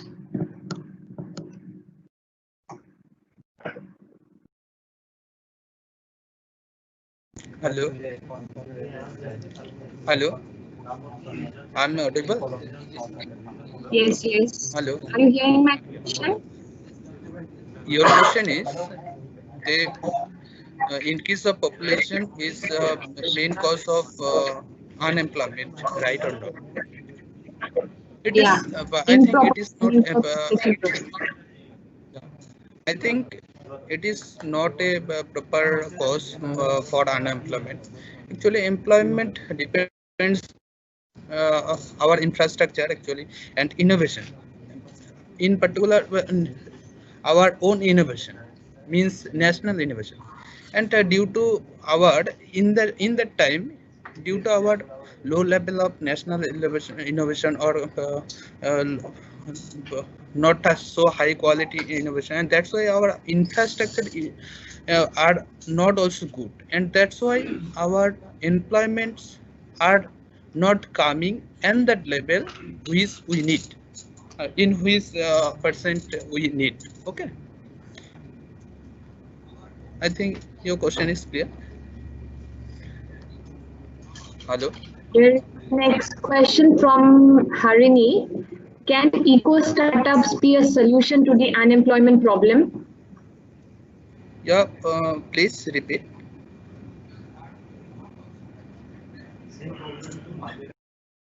Can eco startups be a solution to unemployment problems? Not actually. Actually, unemployment problem is a big thing. It is depends upon lots of factor. Only in a simple or in a single way is not the solution of this unemployment. We have to cope up with the lots of problems like in the research aspect, in our consciousness, our hard working like that. Lots of way we have to cope up with that, and we have to cope up with, and finally the unemployment maybe it will be finished. Okay. Thank you so much. Hello. Moving on to next goal. Next. That's all. Thank you. Hello. Hello everyone, I'm Rosalind Sao. I'm a research scholar at Advanced Computational and Data Science Division, CSN East. Hello everyone, I'm Charna Gogoi and I'm a project trainee in ICTSD. We're going to represent the Sustainable Development Goal 10 and let's go through the video. Main objectives of the goal is to reduce inequality within and among countries. We can find different types of inequalities in the society based on age, gender, race, and income, etc. Now the question arises, why? Because it is harmful for the social and economical development. These are the obstacles which hinders the progress in the community, society, and countries. These inequalities persist within the countries and across the world. According to the World Inequality Report, we can see the inequality is rising everywhere. Since 1980, the share of national income going to the richest 1% has increased rapidly in North America, China, India, and Russia, and more moderately in Europe. Rapid economic growth in Asia, particularly in China and India, has lifted many people out of extreme poverty. But the global richest 1% has reaped a much greater share of the economic gains. Now we have to know how big the inequality gap is. The world's richest 1% have more than twice as much as wealth 6.5 billion people have. Almost half of humanity is living on less than $5.5 a day. Only 4 cents in every dollar of tax revenue comes from taxes on wealth. The super rich avoid as much as 30% of their tax liability. Today, 250 out of every 5 will not be allowed to go to school. For every 100 boys of primary school age and 121 girls are denied the rights to education. Every day, 10,000 people die because they lack to afford the health care. Each year, 100 million people are forced into extreme poverty due to health care costs. Men owns 50% more of the world's wealth than women, and the 22 richest men have more wealth than all the women in Africa. The unpaid care work done by women is estimated $10.8 trillion a year, which is 3 times the size of the tech industry. There are several inequalities challenges in developing countries. Those are resource curse, economics in transition, migrant workers, environment and climate change, women and gender.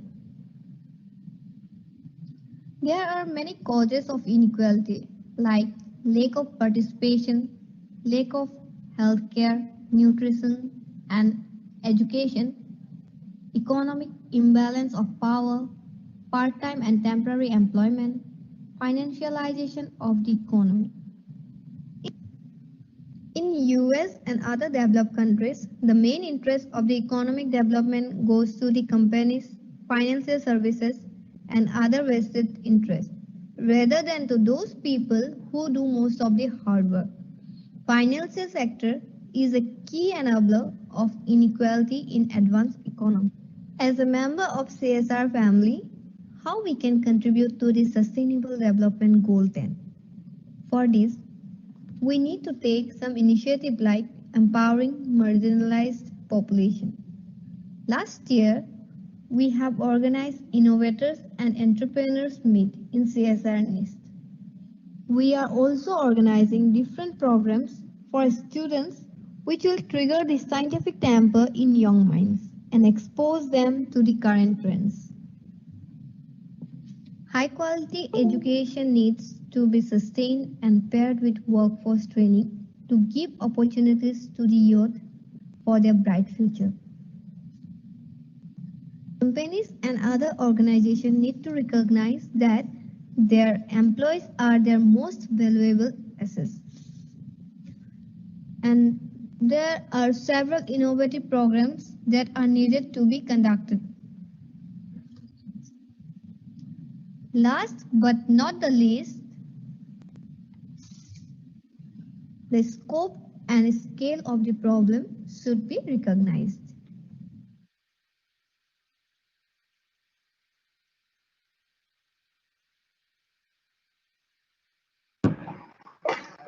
Thank you so much.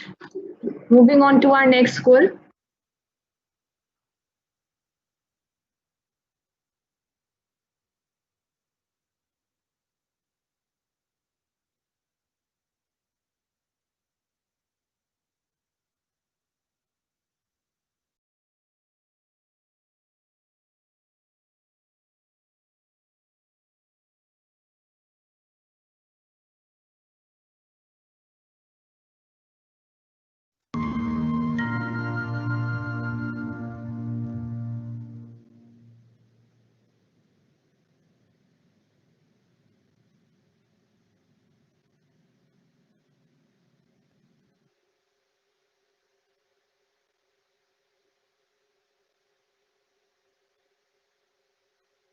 CSIR NIST presents Sustainable Development Goals. Goal 11.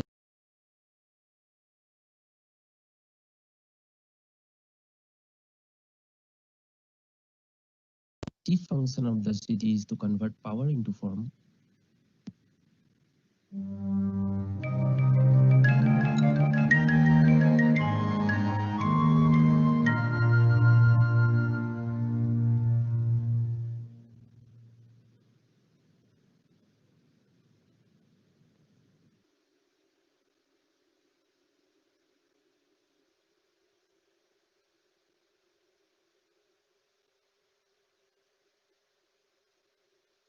CSIR NIST presents Sustainable Development Goals.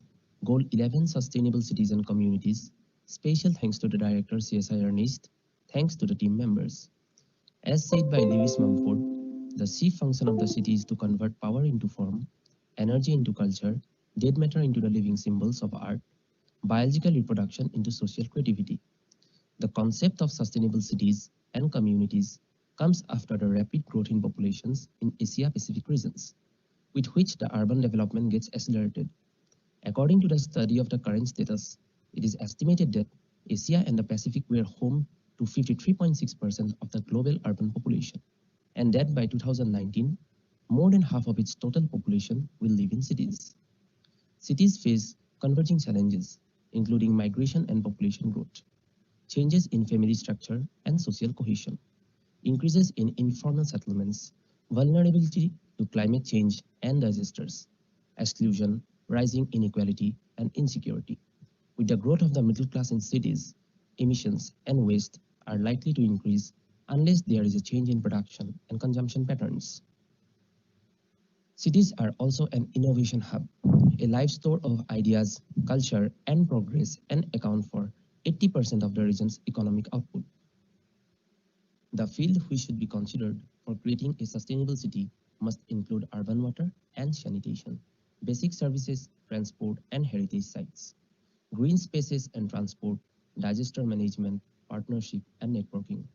To maintain a city's other important factors, which I think will be helpful if considered, is waste management. We can use microbes and enzymes to degrade the daily waste material, and recycling of both organic and inorganic waste material will be very helpful for the economic growth of the city. Secure and convenient households, application of security cameras in the road, solar street lights, beautification by green techniques, organic farming in public park spaces to meet some of the needs of the city can lead us to a better future. Thank you.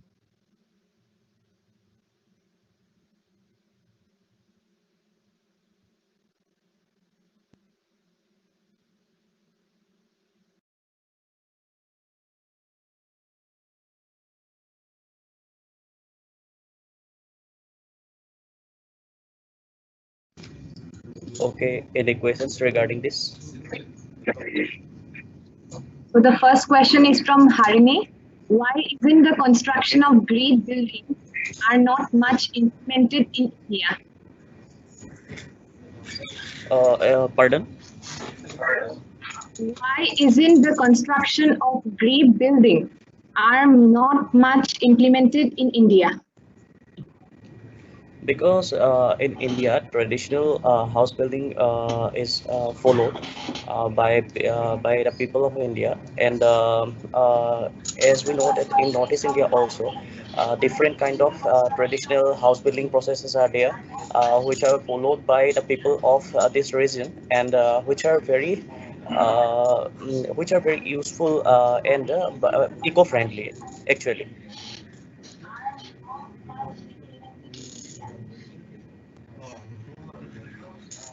Thank you so much. Thank you. Moving on to our next goal.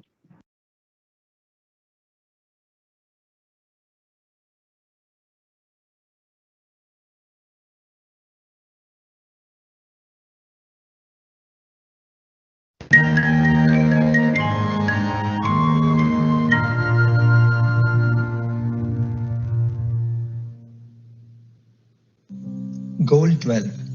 Responsible Consumption and Production. Introduction of the presenter. Ms. Noor Sada is a Malaysian exchange student working in Geoscience and Technology Division of CSIR NEIST Jorhat. She is currently pursuing her PhD in Geological Statistics at the University of Malaya, Kuala Lumpur, Malaysia. The Sustainable Development Goals, known as the SDG, have 17 goals to achieve, and the 12th goal is the responsible of production and consumption. This goal is important to maintain or restore environments such as water, air and non-renewable sources for continuous use by our future generations. To achieve this goal, everyone around the world needs to get involved, including people in India, Assam, Jorhat, CSIR NEIST, and especially you.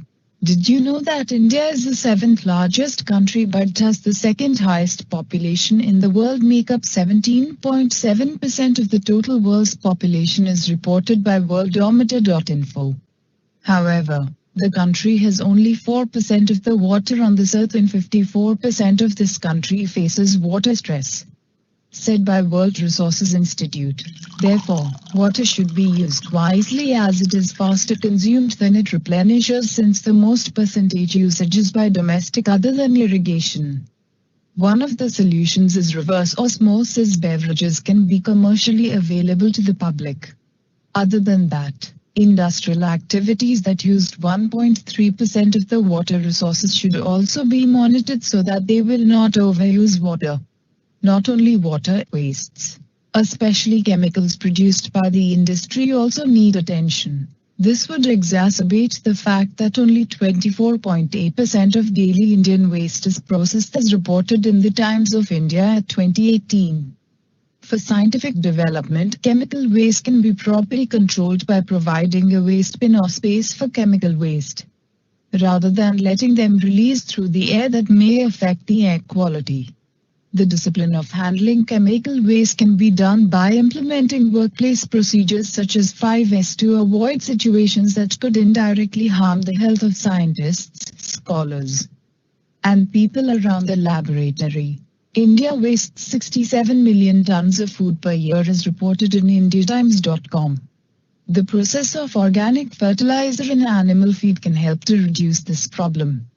In the meantime, the cost of raising animals in zoos and safari parks can also be minimized. This can help to develop more parks with greenery views that will influence more people to visit the park. Not only to visit the animals but also for recreation. Recreational parks with creative decoration using recycled goods deserve extra points.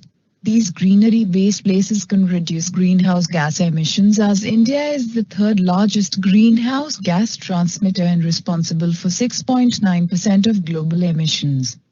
This 12th Earth goal is closely related to us and we can participate to achieve this goal together. This is not only for us but for our young generations to take responsibility for their future. We can start by taking responsibility for our production and consumption. It starts with the most little step: reduce, reuse, and recycle.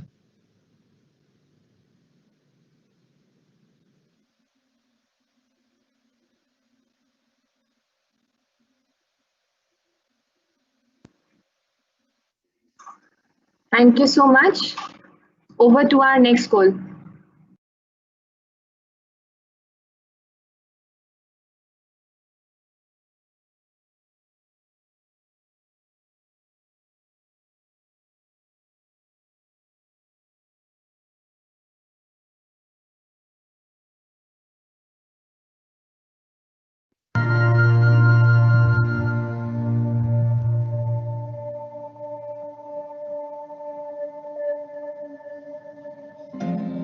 Hi everyone. Welcome to our channel for the series of Sustainable Development Goals. Goal 13. Climate Action. Let's introduce you all to our speaker, Mr. Dheeraj Dutta. He is an Senior Research Fellow at CSIR, NIST, Horhat, Assam, India. He is currently working on the design, synthesis, and photophysical study of photosensitizers for various biomedical and material applications. So, let's hear from him. Earth, a beautiful planet. But what have we done with it? Global warming. Global temperature has risen by 1 degree. Melting of icebergs and glacier has led to rise in sea level by 20 cm and is predicted to be 30 to 122 cm. Change in global precipitation pattern. Extreme weather events. Greenhouse gas emission is the main cause of global warming. Burning of fossil fuels. Increase in livestock farming. Fertilizers. Deforestation is another cause. Emission of carbon dioxide was 412 parts per billion and was recorded to be the highest. Impact of climate change in India. In India also, there is a change in the weather pattern. Variation of normal rainfall throughout the country, leading to drought, artificial flood, impact on forest and nature ecosystem, temperature rise of 2 degrees predicted, lower productivity for farmers in the agriculture sector.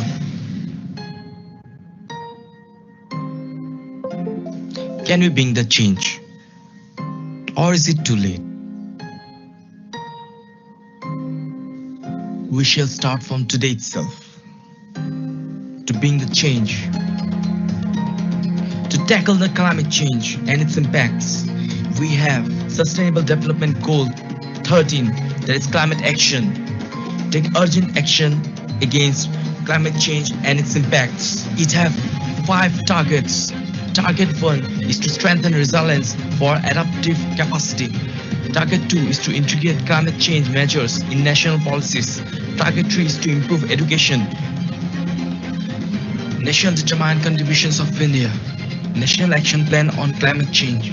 National Solar Mission. It aims to provide 100 gigawatt of solar power by 2022. National Water Mission. It aims to improve water efficiency by 20%. National Mission for Enhanced Energy Efficiency. Capacity addition of 19,598 megawatt. Fuel savings of 23 million tons per year.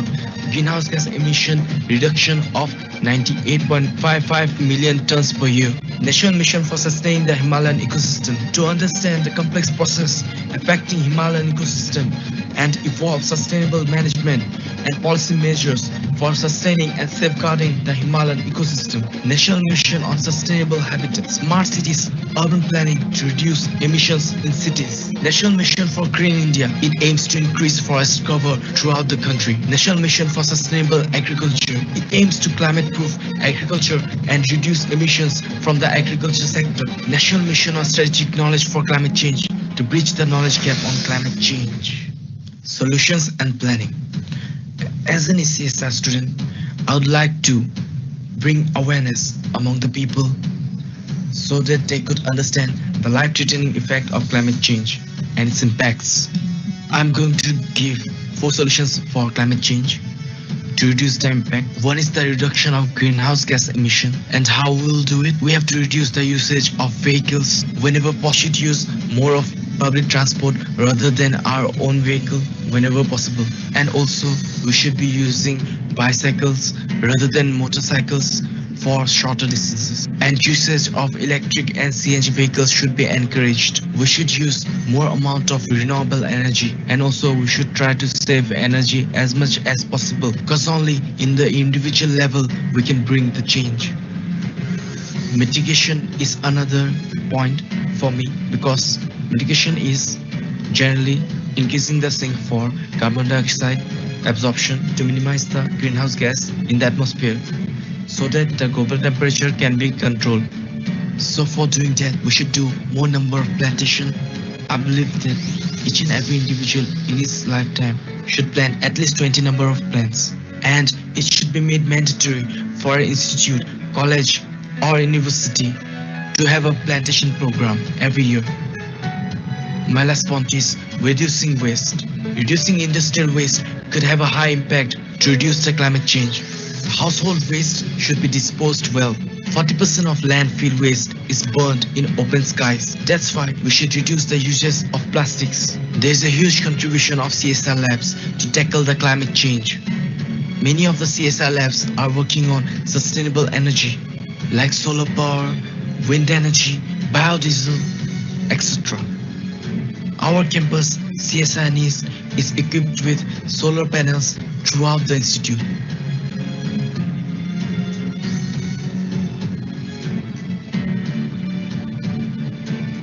Hope that this video brings awareness to the general public and also reaches to the concerned authorities. So let's put our hand together for making planet Earth a better place for a better future. Thank you.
So the first question is from YouTube, Madhupriya Selvaraj.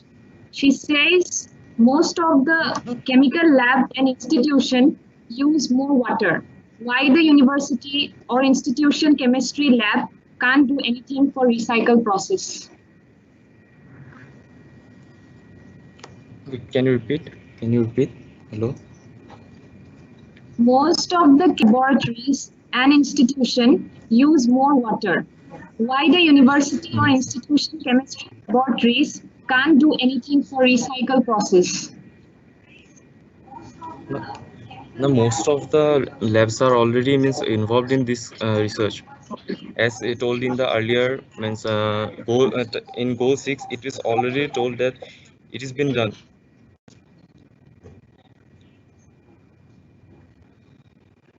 The next question is from Anushka Singh. She wants to know what measures petroleum industries can take to reduce the amount of carbon dioxide. Can you repeat? Can you repeat? Hello. What measures petroleum industries can take to reduce the amount of carbon dioxide? So basically, I don't have any answer for this. I'll put it up in the YouTube. I'll see first what will be the correct answer for this, and I'll put it in the YouTube. I'll reply it in the YouTube. Thank you so much. Moving on to our next goal.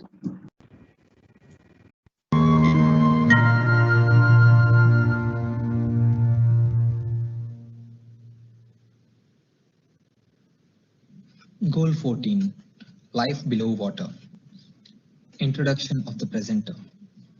Mr. Divyen IR PhD student at CSIR NEIST Jorhat. He is currently working in the Biotechnology Division, Drug Development for Managing Diabetes. Hello everyone, my name is Dipendra Das. Today I will be telling about Sustainable Development Goal 14, that is Life Below the Water, which is focused on conservation and sustainable use of ocean or marine resources for sustainable development. Well, why the SDG, Life Below the Water, is important to us. The ocean covers 75% of the Earth's surface and represents 99% of the living space on the planet by volume. More than 3 billion people depends on marine and coastal biodiversity for their livelihoods. And what are the major threats of ocean today? Climate change.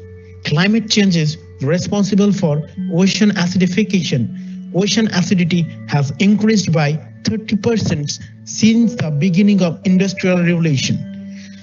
Climate change is also associated with ocean warming. It has been reported that the top part of the ocean is warming up about 24% faster rate than it did a few decades ago. Another threat is pollution, which includes pollution from industry, oil spills, burning of fossil fuel, emission of greenhouse gases, excessive pesticide use. Regarding plastic pollution, with an average 13,000 pieces of plastic litter to be found on every square kilometer of ocean.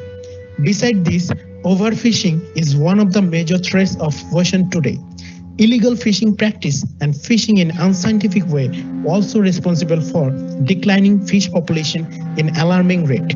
Loss of marine habitat, which is related to extinction of marine animal species. IUCN has reported 15 species which are already extinct and 75 species are verge of extinction. Coral bleaching is occurring in alarming rate. Coral reef, which provides a home to 25% of all marine life, are being destroyed at an alarming rate. A report says 27% of coral reef has already been depleted in the last 3 decades. So, what are the possible solutions to achieve Sustainable Development Goal 14 in a better way? Being a SESR student, I would like to suggest some possible solutions in this regard. I think as a leading research council, CSIR can do a lot in promoting Sustainable Development Goal program. For this, active participation of CSIR or SESR student is very much necessary. In India, CSR labs, especially which are devoted to marine research or development of technologies based on marine resources, can play leading role in promoting scientific awareness and sustainable development approach in a better way in this case. A number of research gaps persist in many topics, including microplastics. However, bridging either of these research gaps is really challenging. So, research on microplastics, marine pollutants should get more emphasis by the involvement of budding researchers of CSIR. We, the SUSS students, also can develop several awareness programs among the society regarding pollution, climate change, plastic use, sustainable use. Here, we, the CSIR NIST students, are trying to develop a plastic-free campus, and meanwhile, we have become quite successful in this regard. SUSS students should have more involvement in multidisciplinary research, as well as helping to fill existing critically by integrating their existing knowledge, which could also provide guidance to generate benefits for other research fields. So before it is too late, we must take restorative action. Let's be united and let's do it. Thank you.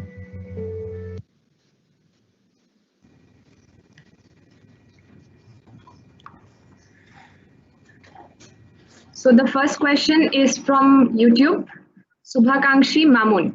She wants to know, can any instant step be taken for the rehabilitation and conservation of marine flora and fauna after the natural calamities? Yeah.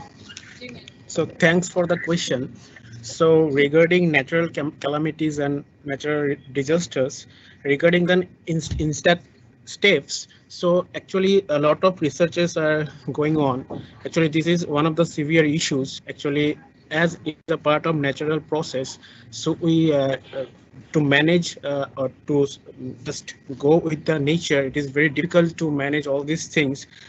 It is really one of the major issues. We can take care of that, but actually the exact answer I also don't know that regarding the instant steps. Actually, researchers are needed to just cope up with these solutions. Thank you. The next question is from Rakshit Chotalia. How does climate change affects on underwater diversity? Yeah. As I have already mentioned regarding the climate change, like ocean acidification, that is mainly due to the emission of CO2 or other greenhouse gases of ocean, the pH of the ocean water, and a lot of species which cannot tolerate that lower pH, that is acidic environment, and loss of extinction of species has been reported as well. As you see that in last year, that is the beginning of 2020, that is a Chinese paddlefish, Sulphurus gladius, it got extinct, and so many other events like coral bleaching that is occurring in alarming rate. So this has a real impact, and apart from that, greenhouse emission and other events like high amount of pesticide use and other industrial effluents, oil spills, this has a severe impact not only on the ground, I mean below water and environment or below water species. Even it also affects some species in the intertidal zones as well, which generally lives in the shallow water zone. Thank you.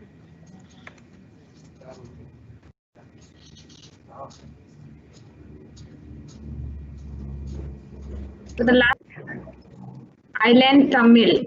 Why is it difficult to research under the sea in the depth below 1800 meters? In the worldwide research, 1.8% only discovered. What is the reason for this least research under the sea? Yeah, it is really difficult actually. If you go to the underwater, then the pressure of the water is so high, so that there are a lot more difficulty out there. Even in such regions are there where sea light cannot penetrate. So it's really a difficult issue. So, and for this, some sophisticated tools need to be developed.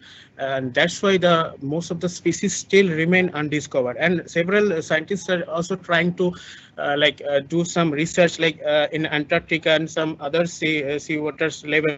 To several seawater expeditions are taking place. Some kind of initiatives has been taken from different research council all over the world. So that's why it's a really challenging issue. Actually, I also don't know that how can it be managed. There should be some technologies to be invented in future as well to just to explore all those things. Thank you so much.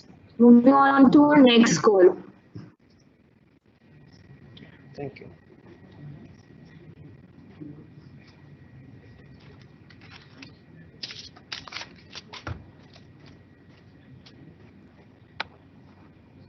Our channel for this series of Sustainable Development Goals.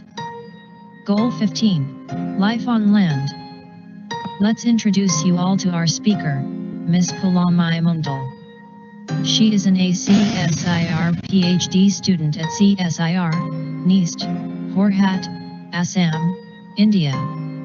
She is currently working in the Geosciences and Technology Division on the study of the tectonic architecture of Northeast India and surroundings, new constraints on mantle deformation.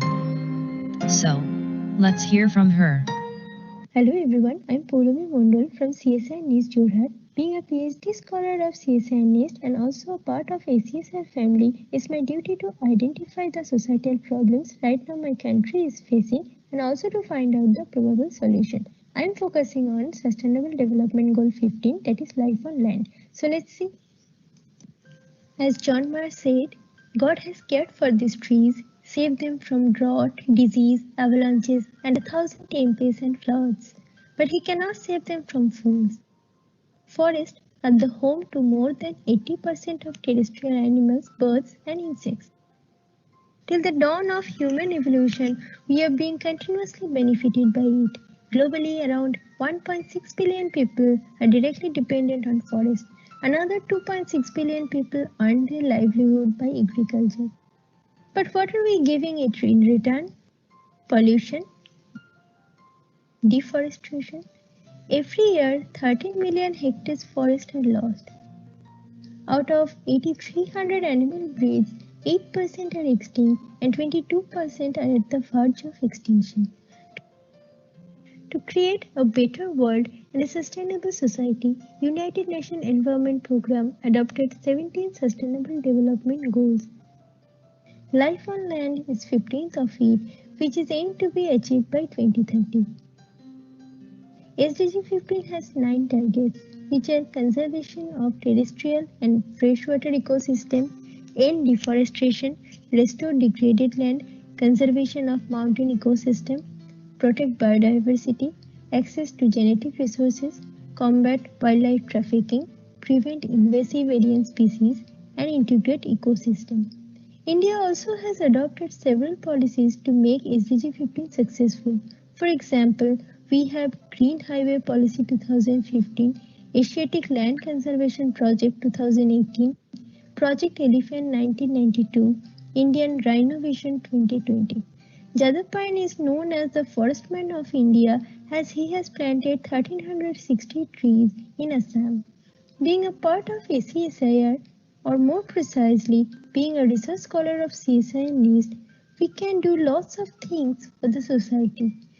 We can plant trees, maybe at our balcony or terrace, or at the small piece of land in front of our home. Make the campus green.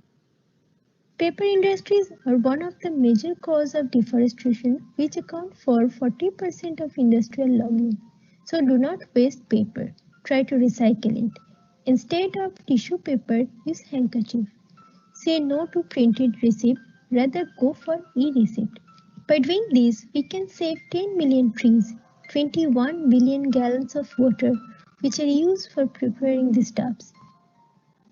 Restore the degraded forest by planting more trees, eliminating invasive species and grazing. Conserve biodiversity. Protect the endangered species. To successfully pursue the objectives of life on land, participation from grassroots level is very much required. Due to urbanization, millions of trees are cut every year, which is equivalent to loss of shelter for wildlife.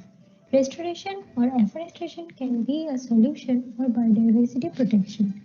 Prevent invasive alien species that interfere in local ecosystem. Plant trees in the barren hill slope vulnerable to landslide. Restore the degraded land.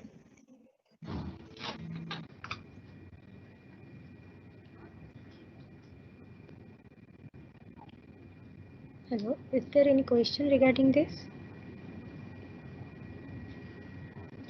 The first question is from Nitya. Can limiting the use of resources can save forest? Yes, it definitely can. Means if we can limit our demands, then it can definitely save the forest to some extent. But at the same time, sustainable use of this forest resources is very much important.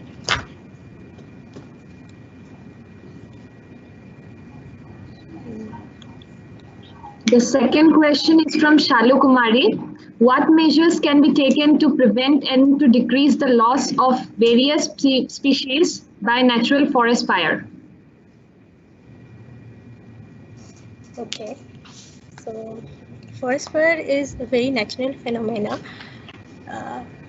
but we can monitor it by using satellite imageries. If we can see some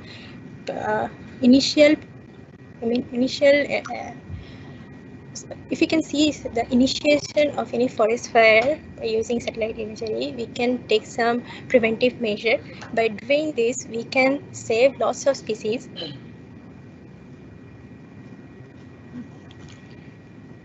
Hello. Okay, thank you so much. Over to our next call.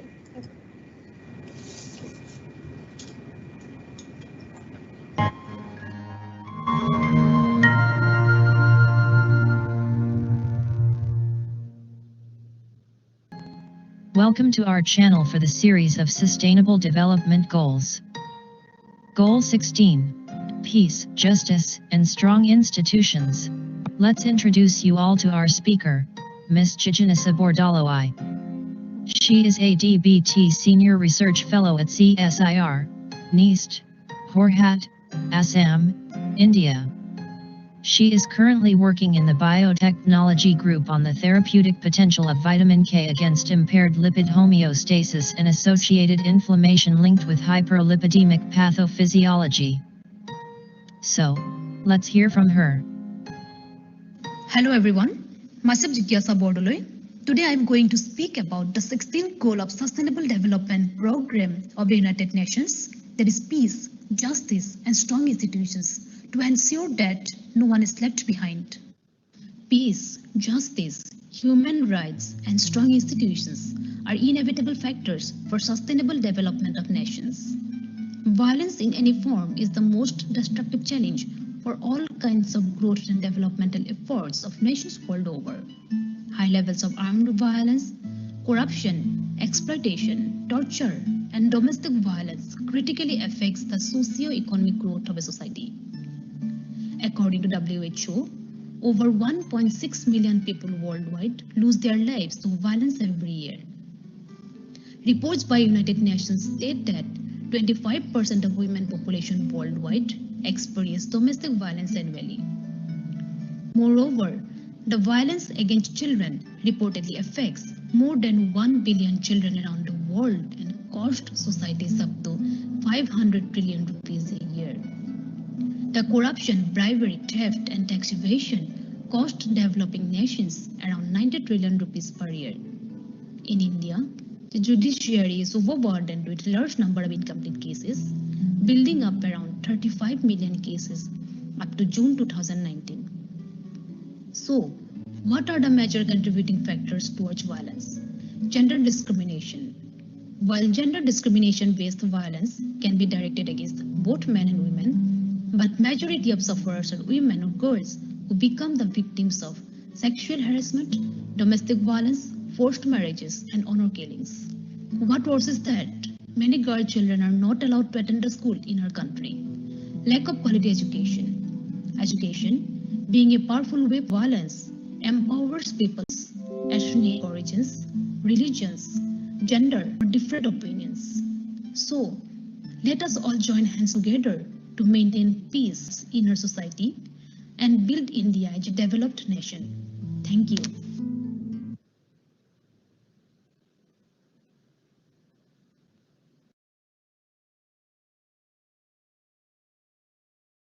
So there are no questions for this goal. Moving on to our next goal.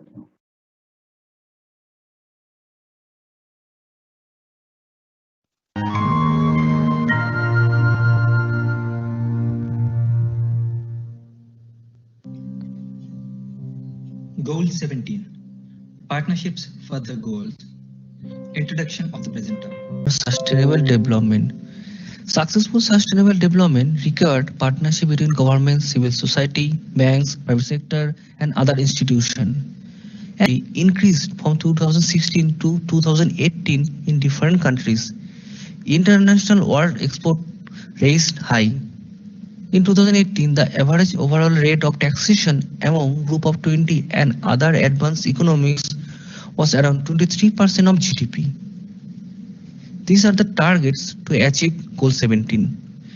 Finance depends upon strengthened domestic resource mobilization, including through international support to developing countries to improve domestic capacity for tax, use of environmentally sound technologies to reduce pollution, make capacity building in developing countries to support national plans to implement all the sustainable development goals, including through North-South, South-South and triangular cooperation, make an universal, rules-based, open, equitable multilateral trading system, increase the export of developing countries, and systemic policy coherence for sustainable development.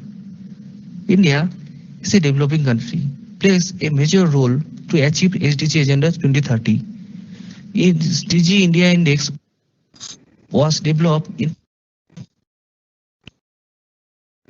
Global Green Growth Institute and United Nations in India. Niti Aayog and UN released India's SDG score in 2018 that Himachal Pradesh, Kerala and Tamil Nadu are best performing states. In October 2017, India signed an agreement with European Union about foreign security policy, migration, trade, climate and research. We, the ACSR students, also have responsibility to our people about the global problem. So in my view, possible solutions are we can share our global problems to families, friends. World is more interconnected today. We can easily interact with other countries' people also and share our innovative ideas, thoughts, and feedback on other initiatives to world go around. We can teach our nearby people, those who are unaware about the global problems, and make campaign for partnership. CSR institutes are working on different perspectives to make a sustainable world. It would be so better if different CSR institutes join hand together and work for the betterment of society. Being a student of CSR NIST, it's my pleasure to share all of you. NIST also took part actively in this field. NIST made partnership with key technology business incubator for promoting bio-entrepreneurship development in the Northeast region. CSR NIST also shared hands with Assam Downtown University to seeking of funds and conduct research training with industries, institutions in India, abroad for the betterment of society. So, global goals can only be made if we work together. To build a better world, we need to be supportive, inventive, empathetic, passionate, and overall cooperative. Thank you.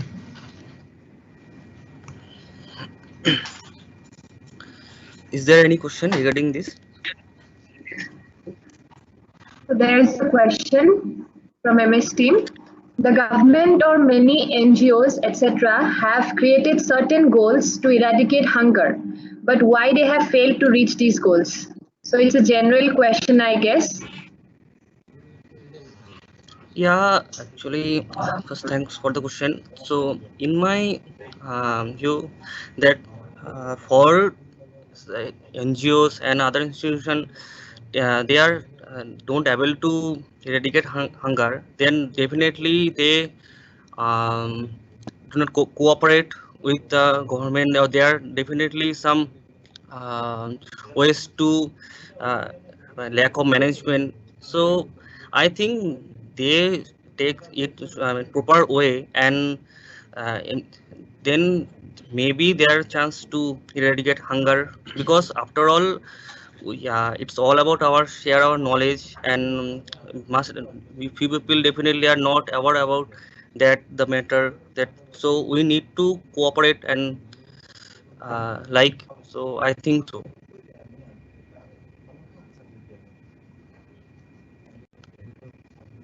Hello, hello. Uh, is that all? Hello, your answer? Yeah, yeah, I think so. Oh, okay, thank you. Okay, thank you.